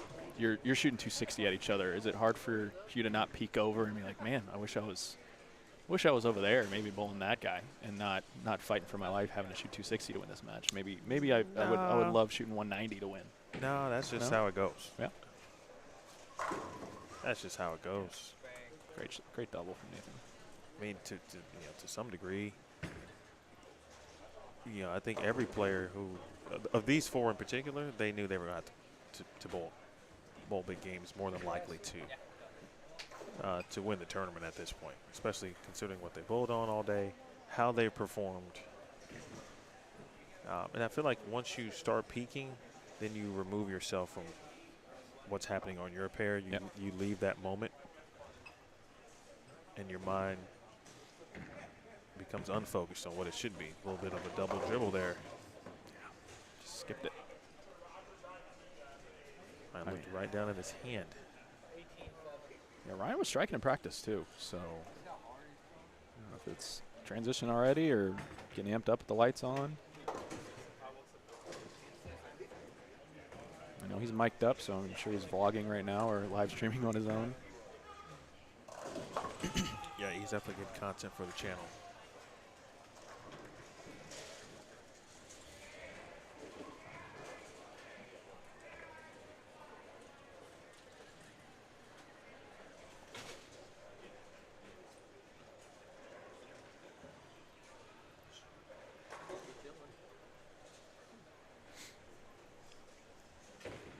Simonsen trying to continue this magic here, and he will continue it.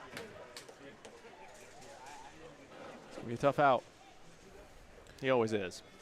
Not sure he was lower than third at any point today.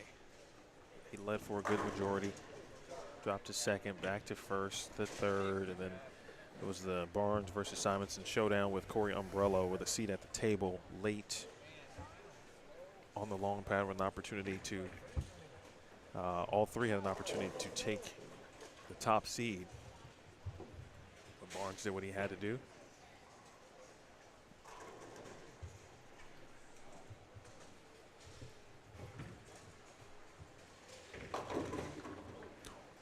Great break, split that up. A little up the lane, a little left.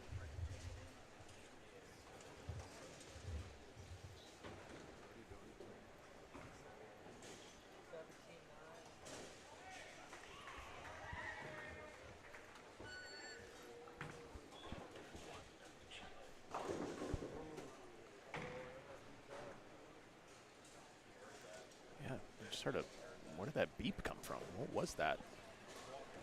What the fuck was that?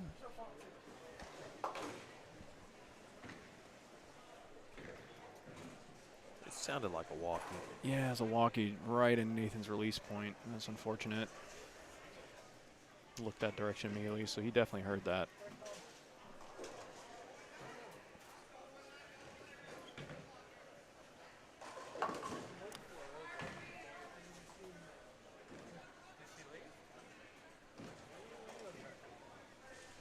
One pin match next door.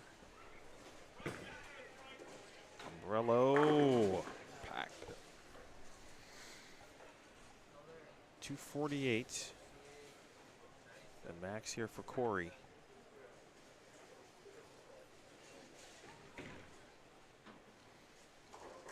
Simo will be able to get up and shut the door. 257 left for him. So no matter what Corey does, Simo can get up and throw next three and lock him out, advance to the title match.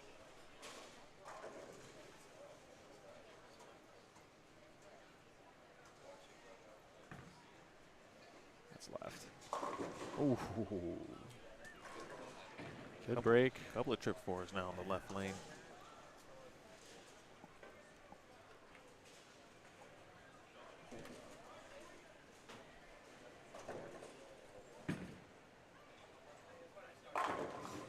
Split to 8-9 for Corey. Put the pressure back on Simo.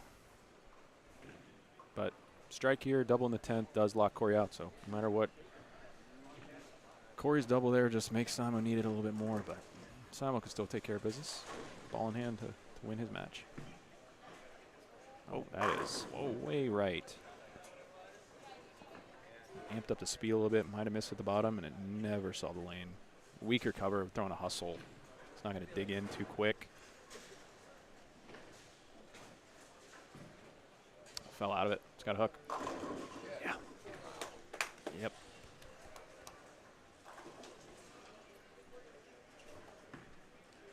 So, friends, go to your local Korean pro shop and get a Rotor Grip Hustler.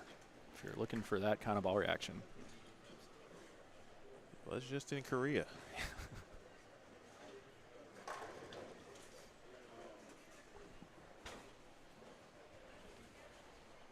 Look at it.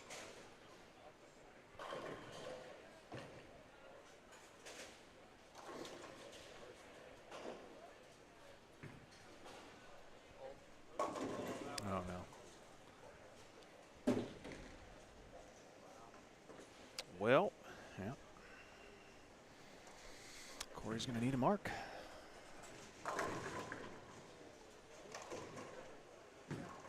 Just took a deep breath, got out of his chair. oh Oh, my goodness.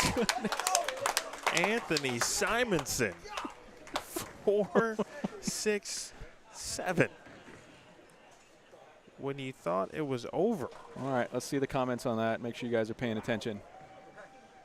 Simon. Oh, my goodness. More or less like, let's you know, let's see what He happens shot here. that before the rack came up. Let's see what happens. But that's crazy. Still, Corey can still win. He knows Gotta the pins bounce, though. collect. He knows. Yep. Corey, collect his thoughts. Take a deep breath. Look at this. Huge double hit on the ball to bounce that out. This is when everyone's clapping. He gives like, I didn't want to do it. Yeah, it's great. Corey's got to have this one. Big shot here for Bohr. Bang. Strike 9 spare for Corey. Wins by 1.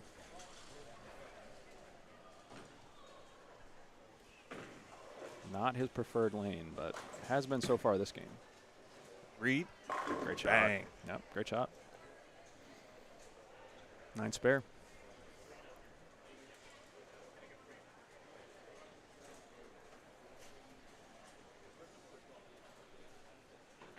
As much of the fireworks, obviously, that we just saw, obviously, right? But no matter what, you know, he cannot have that first shot back. And that was the shot. Speaking of shots, Nathan Bohr stripped a 4-pin the last couple of times on the left lane. He'll take another one if it means a strike. It's better. Got it right. Max score for Barnes is 214. Could make Nathan step up and do some work. That's up the lane. 8. Oh my my gosh. goodness. Possibility of a tie with the spare. 9 spare would have been a win.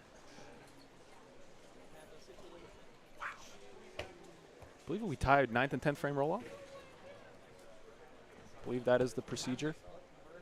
So first things first, Corey's got to make the spare, and then I think we have a 9th and 10th frame roll off.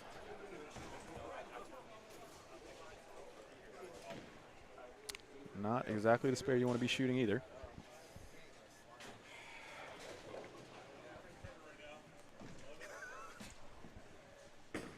Look at.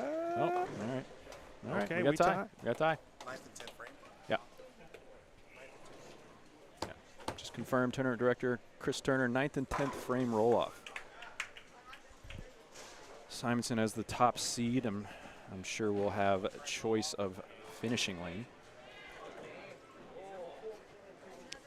Yeah. Making that spare. Gave him some new life.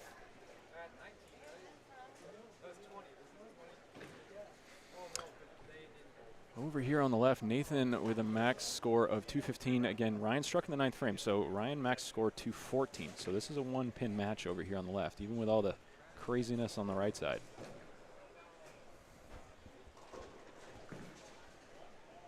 Loves it. Even with that result, that was one of his better shots in the Yeah. match. It feels like he's at a point where he's going to maybe finally settle down just enough. Yeah.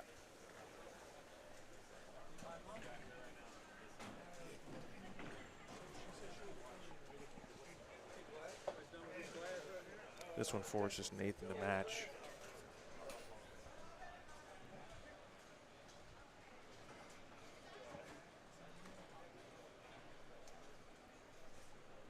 But this first one was just huge all around because Nathan he wouldn't have to strike, but he doesn't have many pins to work with in regards to count. Great shot. And I may be wrong here. I don't think he's throwing the pitch black anymore. It doesn't. I think he threw. I think that's an look infinite physics blackout because he had that on the rack and he's not projecting it like he had to do with the pitch black. I think he made a ball change there in the 10th frame. When in doubt. Yeah.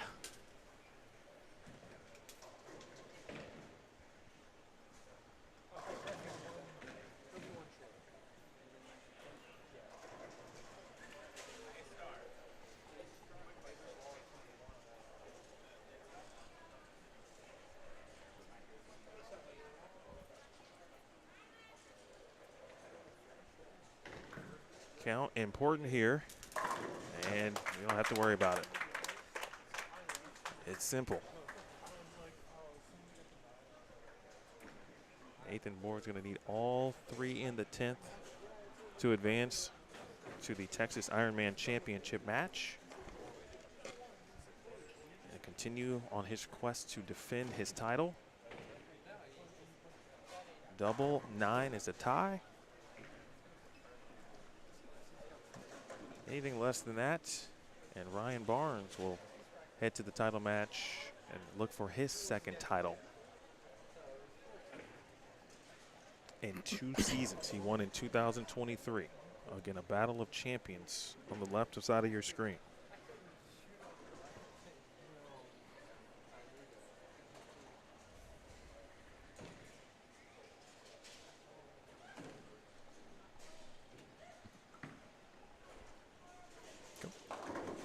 Oh, Into it? maybe. Nope. Ryan Barnes advances to the title match. And the roll-off, 9th and 10th frame roll-off on 29 and 30 between Simonsen and Corey. His first shot in the 9th frame. Simo, strike.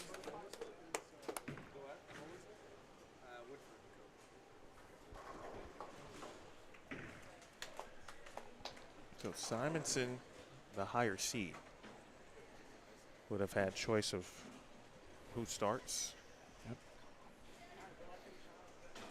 Just saw Corey pack a couple on the right lane, and he just split on that left lane, so this makes sense. It's up the lane again. And Brooklyn carry. All right. Well, if you are just joining us, the top 12 players after 16 games of qualifying, 8 on short pattern this morning, 8 on the long pattern in the afternoon, evening. Got us to this point, several matches in. Nathan Bohr falls 214 to 204 to Ryan Barnes, 2 champions there. Nathan will not defend his title. Meanwhile, Corey Umbrello, Oh, my goodness. it's the 510 to carry. So Ryan Barnes will look to, again, another Texas Ironman title he won, excuse me, in 2023.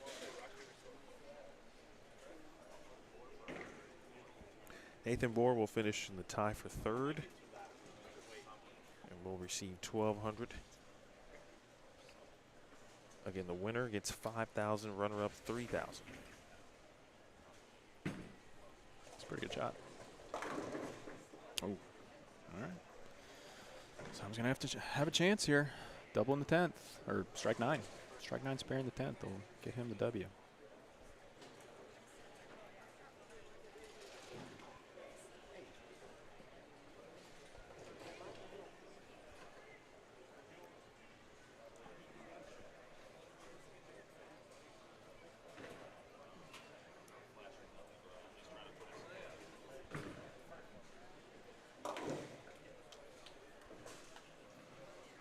Simon knows what he needs to do. Got to strike here.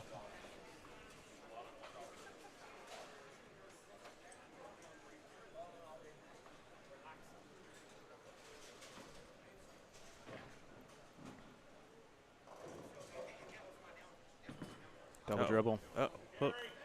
Wow. Wow.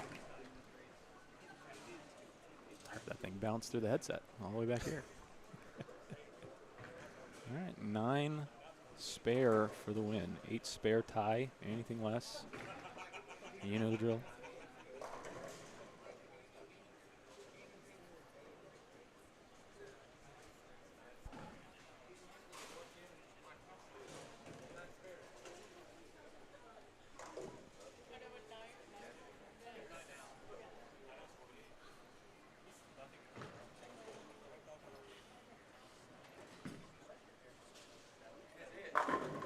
All right.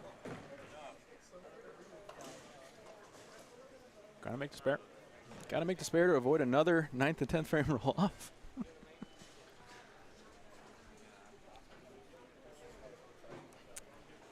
Well, Simo's score never posted. Yeah. On Lane Talk, but he needs to make the spare to win. Right. Got it. All right, so Anthony Simonsen will advance, defeating Corey Umbrello 49-48. 9th and 10th frame roll off, so he will face Ryan Barnes. So throughout this bracket, there it is. Throughout this bracket, our top seeds just keep on moving on to where they qualified. So we will have the #1 overall seed, Ryan Barnes, against the #2 overall seed, Anthony Simonsen, bowling for title 1-game match. Again, $5,000 for first, $3,000 for second. And what's at stake here is Anthony's first Texas Ironman title and Ryan's second Texas Ironman title, which would tie Nathan Bohr for the most all-time. Bohr, 4 seed, finished in 4th. Corey Umbrello, our 3 seed, finished 3rd. Congratulations, good bowling, guys. Our title match on lanes 25 and 26 hits our #1 seed, Ryan Barnes, versus our #2 seed, Simo. You guys give me a thumbs up when you're ready and we'll get you going to practice. Good? All right, let's get 25 and 26 turned on, please, for 5 minutes of practice.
Good bowling today, man. Thank you. All day you rolling it, all day, man.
All right, folks, championship match officially underway. Anthony Simonsen, Ryan Barnes. Barnes the number 1 seed, Simonsen the number 2 seed. It's fitting the way things have worked out. I did actually talk to Chris and Linda. Ryan did stay in a pitch black on the. Interesting. He just got it in the lane earlier and didn't try to shape it as much. So.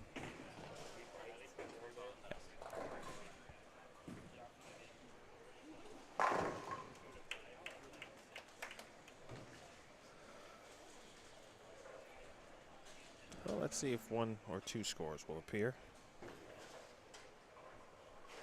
There we go. Love when it works that way.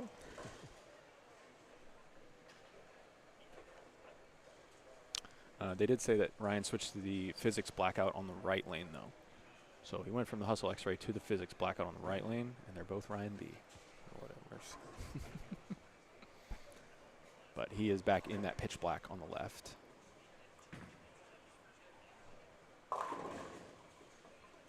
Dancing with the one that brung him here on the long pattern. I mean, it feels like, yeah, why not? Why Yeah. wouldn't he do that at that point?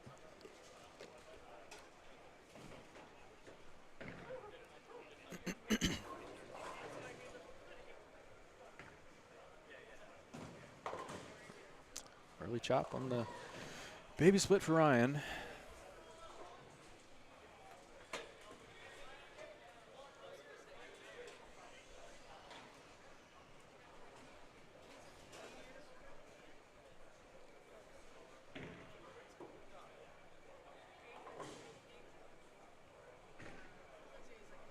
We'll go old school again.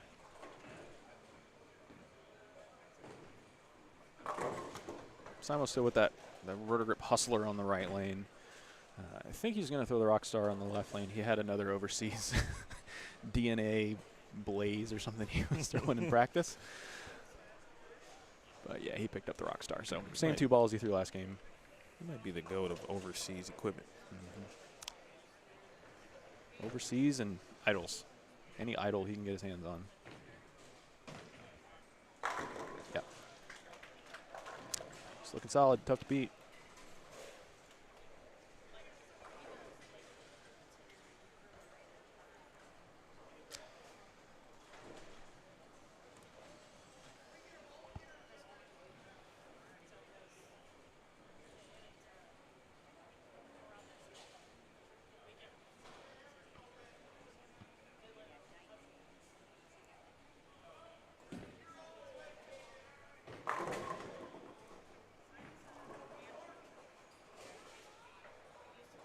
I don't know what's going on down in the open play area, but it sounds serious. Yeah, getting a little loud over there.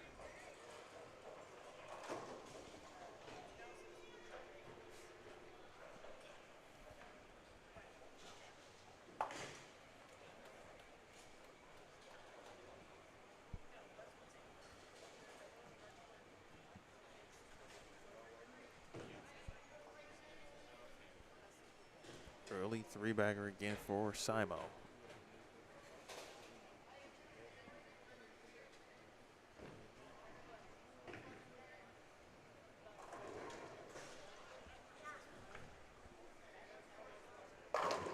Great shot. See the versatility, we were talking about maybe he changed balls, but he didn't. But he just amped it up and got it closer to the head pin, just like kind of some Simo would do. Yep. Chris said he just screwed it in the lane. Little shape, didn't hit up on it as much, and obviously that was exactly what he needed to do in the moment.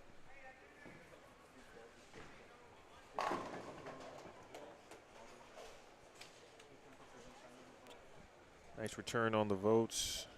Quick poll on who would win, Simonsen or Barnes, and 63% of you voted for Anthony Simonsen, and right now you look like geniuses.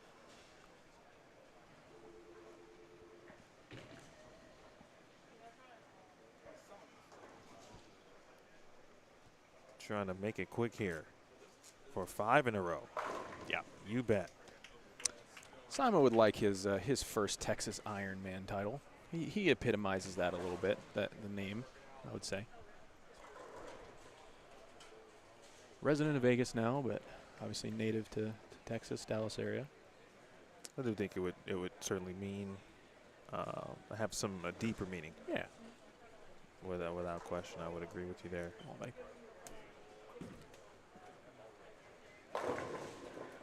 All right, that helps. 4-9. I want to thank everybody for tuning in today. Whether you watched this morning, this afternoon, into the evening, or just tuned in maybe 10 minutes ago, we appreciate it. Had some minor blips, bandwidth that we worked through. It's a great test of certainly versatility, skill, determination, grit, all of the above. True Ironman status here at this tournament. Pleasure to be here with you. Championship match. Ryan Barnes staying tough. This is their 18th game of the day? Correct. Yep. And they did get the benefit of the 3-round bye, Yep. which gave them a break. Give them a little break. Sometimes you don't want a break, 2-hour break just to hang out in between matches. But obviously these guys made the most of it. Got a little rest, recuperation. Dang. Yeah. He makes everybody pay. Yep. Every time.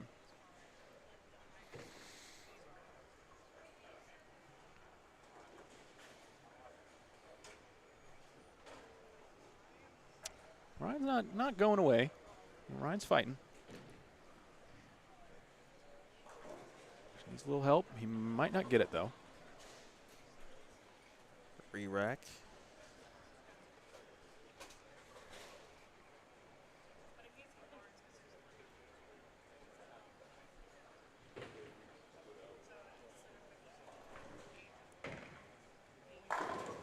It is just 10 back every time. Just throwing no doubters on 15 feet difference patterns. Urethane on the right lane, reactive resin on the left lane. Shaping it with urethane on the right lane. Bullets on the left lane, right at the 3-pin.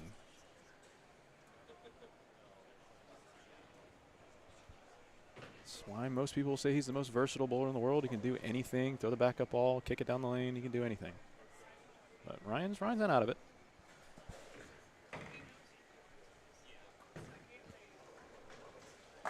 Yeah, still in there. So max score 258 for Ryan. So needs some help, but Simon with the front 7. Asking for 2 minutes. Yeah. And Ryan, of course, has to keep striking.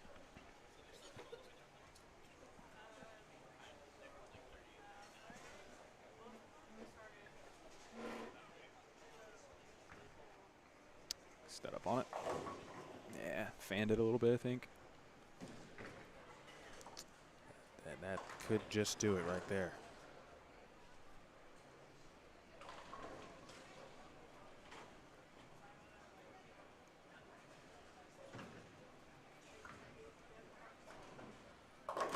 Makes the spare. Quick look at it. Yep, knew it when he let it go. Most recent comment there, can promise you not the house shot. But these guys are 2 of the best bowlers in the world. Just so happen to be here in Dallas, Texas. Bowling an 18-game marathon today. Oh. Gave the jump shot. Gave it the jump shot. 10 back. Pretty much game over. Front 8. Simo's feeling loose. Well, he's taking the air out of it. Yeah. A little bit. It's just Simo. Making it fun for him, not for anybody else. He's just got it. He's got it. And he just barely got to this match to even have this opportunity. Oh, 4-9. Still fine. Yeah, if you missed that, he went into a roll-off with Corey Umbrello. They tied at 236. He made the 4-7-10. Bad shot. 4-7-10 makes it. Strikes. Umbrello needs. He almost made that. Doesn't really matter all that much. Ryan's max score 236, and now that is all over officially. 2025 Texas Ironman, toughest 16 games in Texas champion, Anthony Simonsen. First title of his.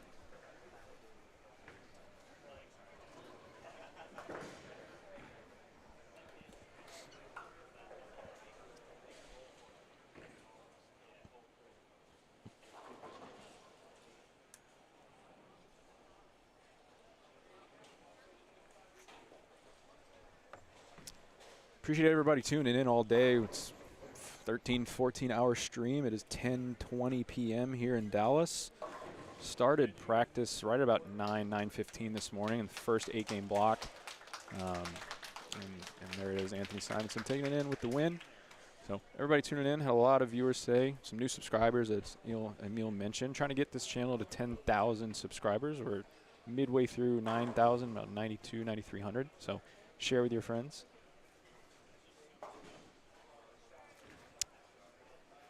Very flat finish there for Simo, but he doesn't care. Still got the win.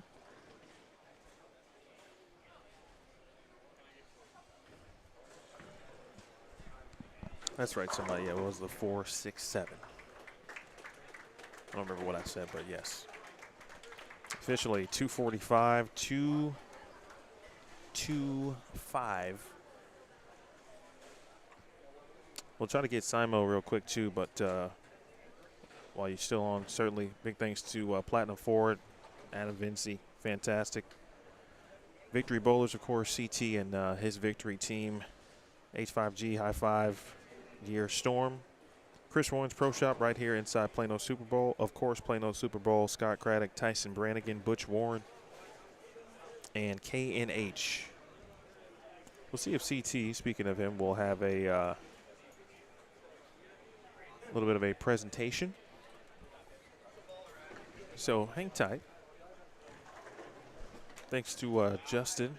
Yeah, absolutely. Louis for hanging out with me a good portion of the day. CT did join me a little bit during the long pattern block, as did Chris Barnes for a few games.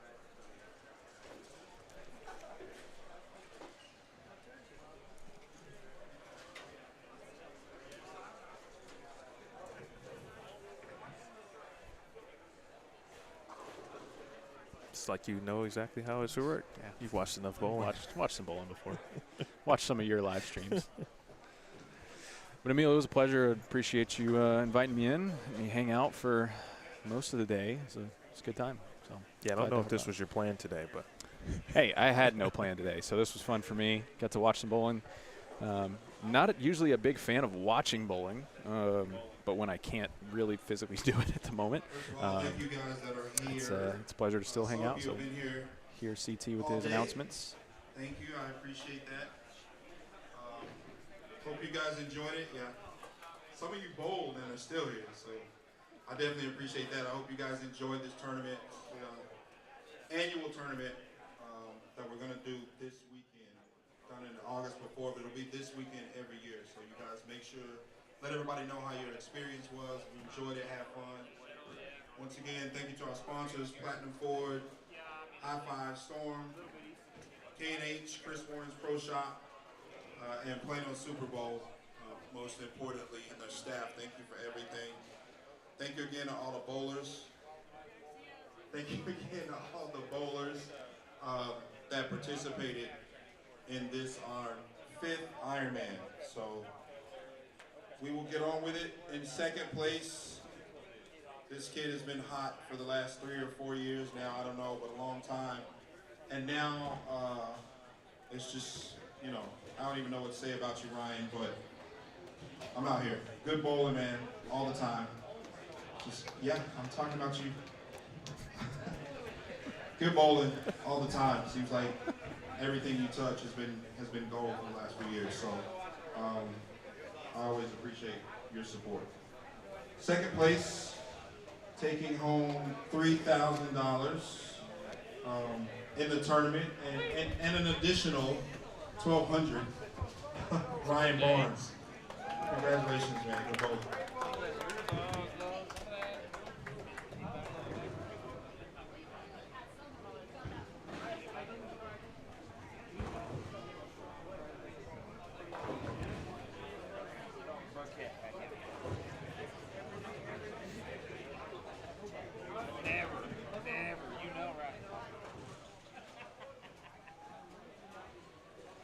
This, I don't get to do this very often. I don't know if I've ever done this.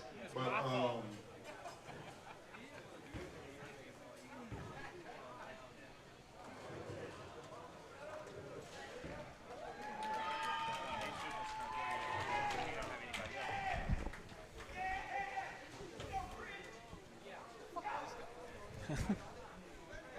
I told people that this kid would be motivated to win this tournament. It's my first time hosting it. So. Shut up, Bobby.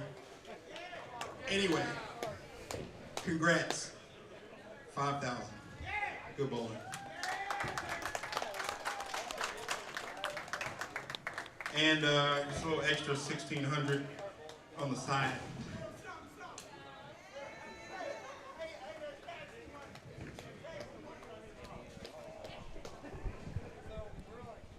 Congratulations one more time. Anthony Simonsen, your 2025 Texas Ironman champion, up there with tournament organizer Chris Turner. All right. See if we can get Simo here in the booth for a quick chat. For coming out. I really do appreciate it. Go get Simo. It's been a long day. Thank y'all for hanging in there. Emil, you're the best in the game, man.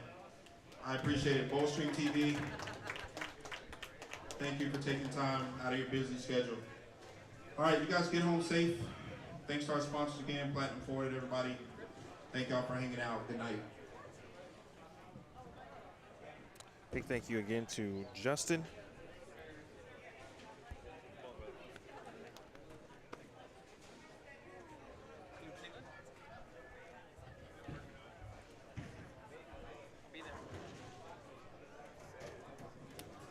See you on Monday. Good bowling. If you ever need any assistance, Sarah's available. Okay. All right. I will keep that in mind. She needs help. That's funny. Okay, Sarah, I got you.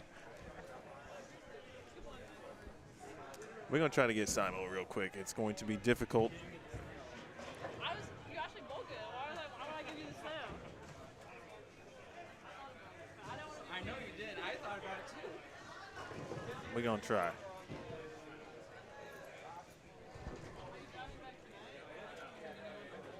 Oh, you got a hook now?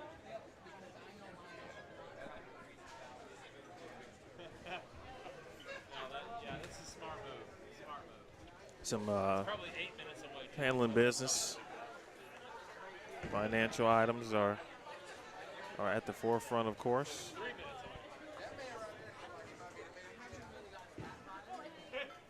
away. Again, thank you to Platinum Ford,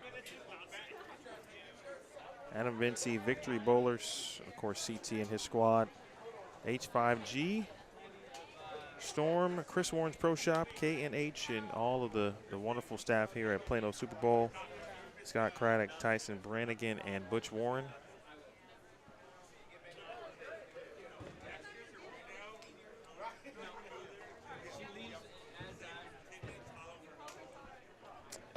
Trying to get Simon before we go off the air.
Still waiting.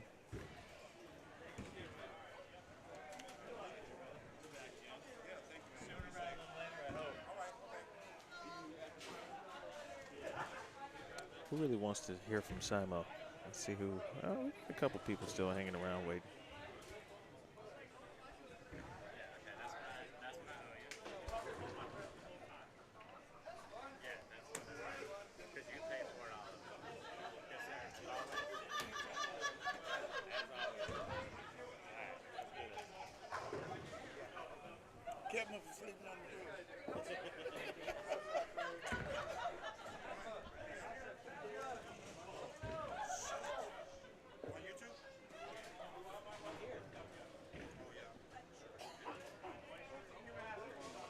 All right, so ready? All right, Anthony Simonsen. First of all, congratulations. Thank you. I don't know how many times you had a chance to bowl this before in the past, but it just felt like this one had a little extra meaning to it. What did it mean to take home a Texas Ironman title, especially considering, obviously, your youth and all the years you put into the game here in Texas? Yeah, I mean, I don't know if there's well, I would say I don't know if there's many people that have bowled more here than me, but there's a couple of these older gentlemen that have been bowling 4 days a week for the last, I don't know, at least a decade when I was working here, or a decade ago. It's pretty nice. I just got back from Korea Tuesday, and I bowled well over there, but didn't really have I guess the finish that I would have liked. I finished third in one of the events. Could have struck out and made the guy bowl 279 and didn't strike out. And then I finished second in the second event over there. Missed a 10 pin. Could have doubled a win, didn't do that. So get a little redemption after being close these last 2 weeks is always special. The semifinal, essentially. You need a shot in the 10th. First one. 4, 6, 7. Yeah. You get up there. Obviously, the racks are going. I'm like, you're trying to make it. You know, you need to make it in some capacity, and then you make it. What's going through your mind at that point? And obviously, knowing that you no longer have control of the match, and Corey could step up and win.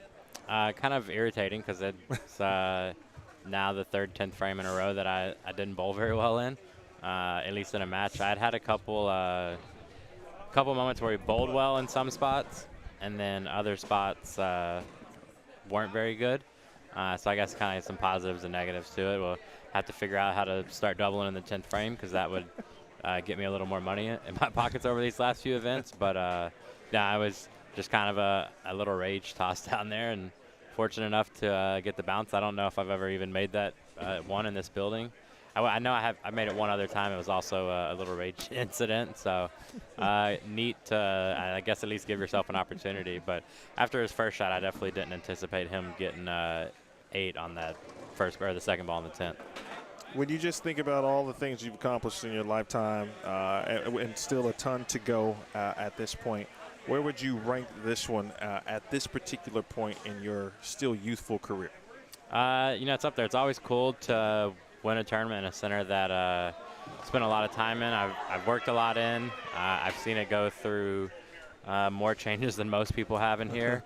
So it's always special to come back, get to see everybody, and then to win here. It'll never not be a cool feeling winning anything in this event, whether it pays $5 in the senior pot games or it pays $5,000 like this. Congratulations, my friend. Always a pleasure to see you. Yes, sir. Thanks, Emil. That is Anthony Simonsen, your 2025 Texas Ironman champion. And with that, that will officially conclude our coverage here. Well, we got through that one. We had folks looking for house balls and all of the above.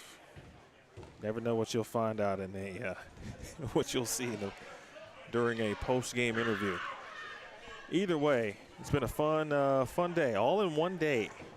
Again, 16 games of qualifying, 8 on long, 8 on short this morning, 8 on long this afternoon into the evening.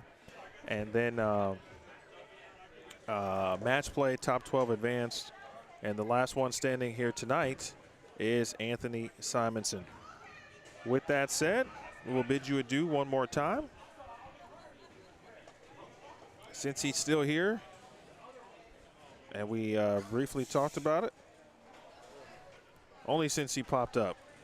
We'll let CT have the final word. I just want to say thank everybody for watching all day, hanging in there with us. That's what Ironman is all about. It's tough to both watch and for the bowlers. So thank you to our sponsors, Platinum Ford, Adam Vinci, everything you do, Plano Super Bowl. I appreciate you lending your staff and house to us all day. High five. Thank you, Lindsay Boomershine, for coming on board. Storm Bowling Products. Thanks for all you do. Zach, Mr. Cooper, appreciate it. Chris Warren's Pro Shop. K&H Insurance, and then special thanks to Scott Craddock and Tyson Brannigan, helping me get everything together and helping with some logistics. And Butch Warren, again, thank you for everything you're doing here at Plano. So I appreciate it. Last but not least, Emil, my guy. You don't need to thank me. Truly. Your time, man. But I appreciate it. I appreciate it. Best in the game. I appreciate you. All right, and with that, man, I'm out. Go do your thing. All right, folks, that is going to officially do it. With a couple of sneezes along the way. Again, as everyone just mentioned, or CT just mentioned, all of our sponsors again. Thank you to everyone who watched, certainly you, the community. Thank you for subscribing, hitting the thumbs up this or today, I should say. It feels like a full weekend, but it's not. Next time you'll hear from me, well, on Bowl Stream TV will be in June. So if you subscribed, you'll know you'll get some notifications. Cactus Classic coming up June 20th through the 22nd. We'll be celebrating my birthday on the first squad on Friday, so feel free to join me for that. If you follow, of course, the PWBA Tour and Bowl TV, which is USBC's YouTube or live streaming channel, I will be in Cleveland for the week for the Classic Series, much like Diana Zavjalova. Even Nathan Bohr will be there, of course, repping for Motive. DZ will be competing, so will Fania Kobo. So plenty of ways to keep track of me. Appreciate you tuning in, as always. So for Chris Turner, the entire Victory crew and staff, all of our sponsors again, Platinum Ford, Plano Super Bowl, Chris Warren's Pro Shop, K&H Storm, and High Five Gear. My name is Emil Williams Jr. Again, thank you to Justin Bowie and all of the good people who had something to do with today. This has been a presentation of the Texas Ironman 2025 edition. You watched it live and only on Bowl Stream TV. Good night, folks.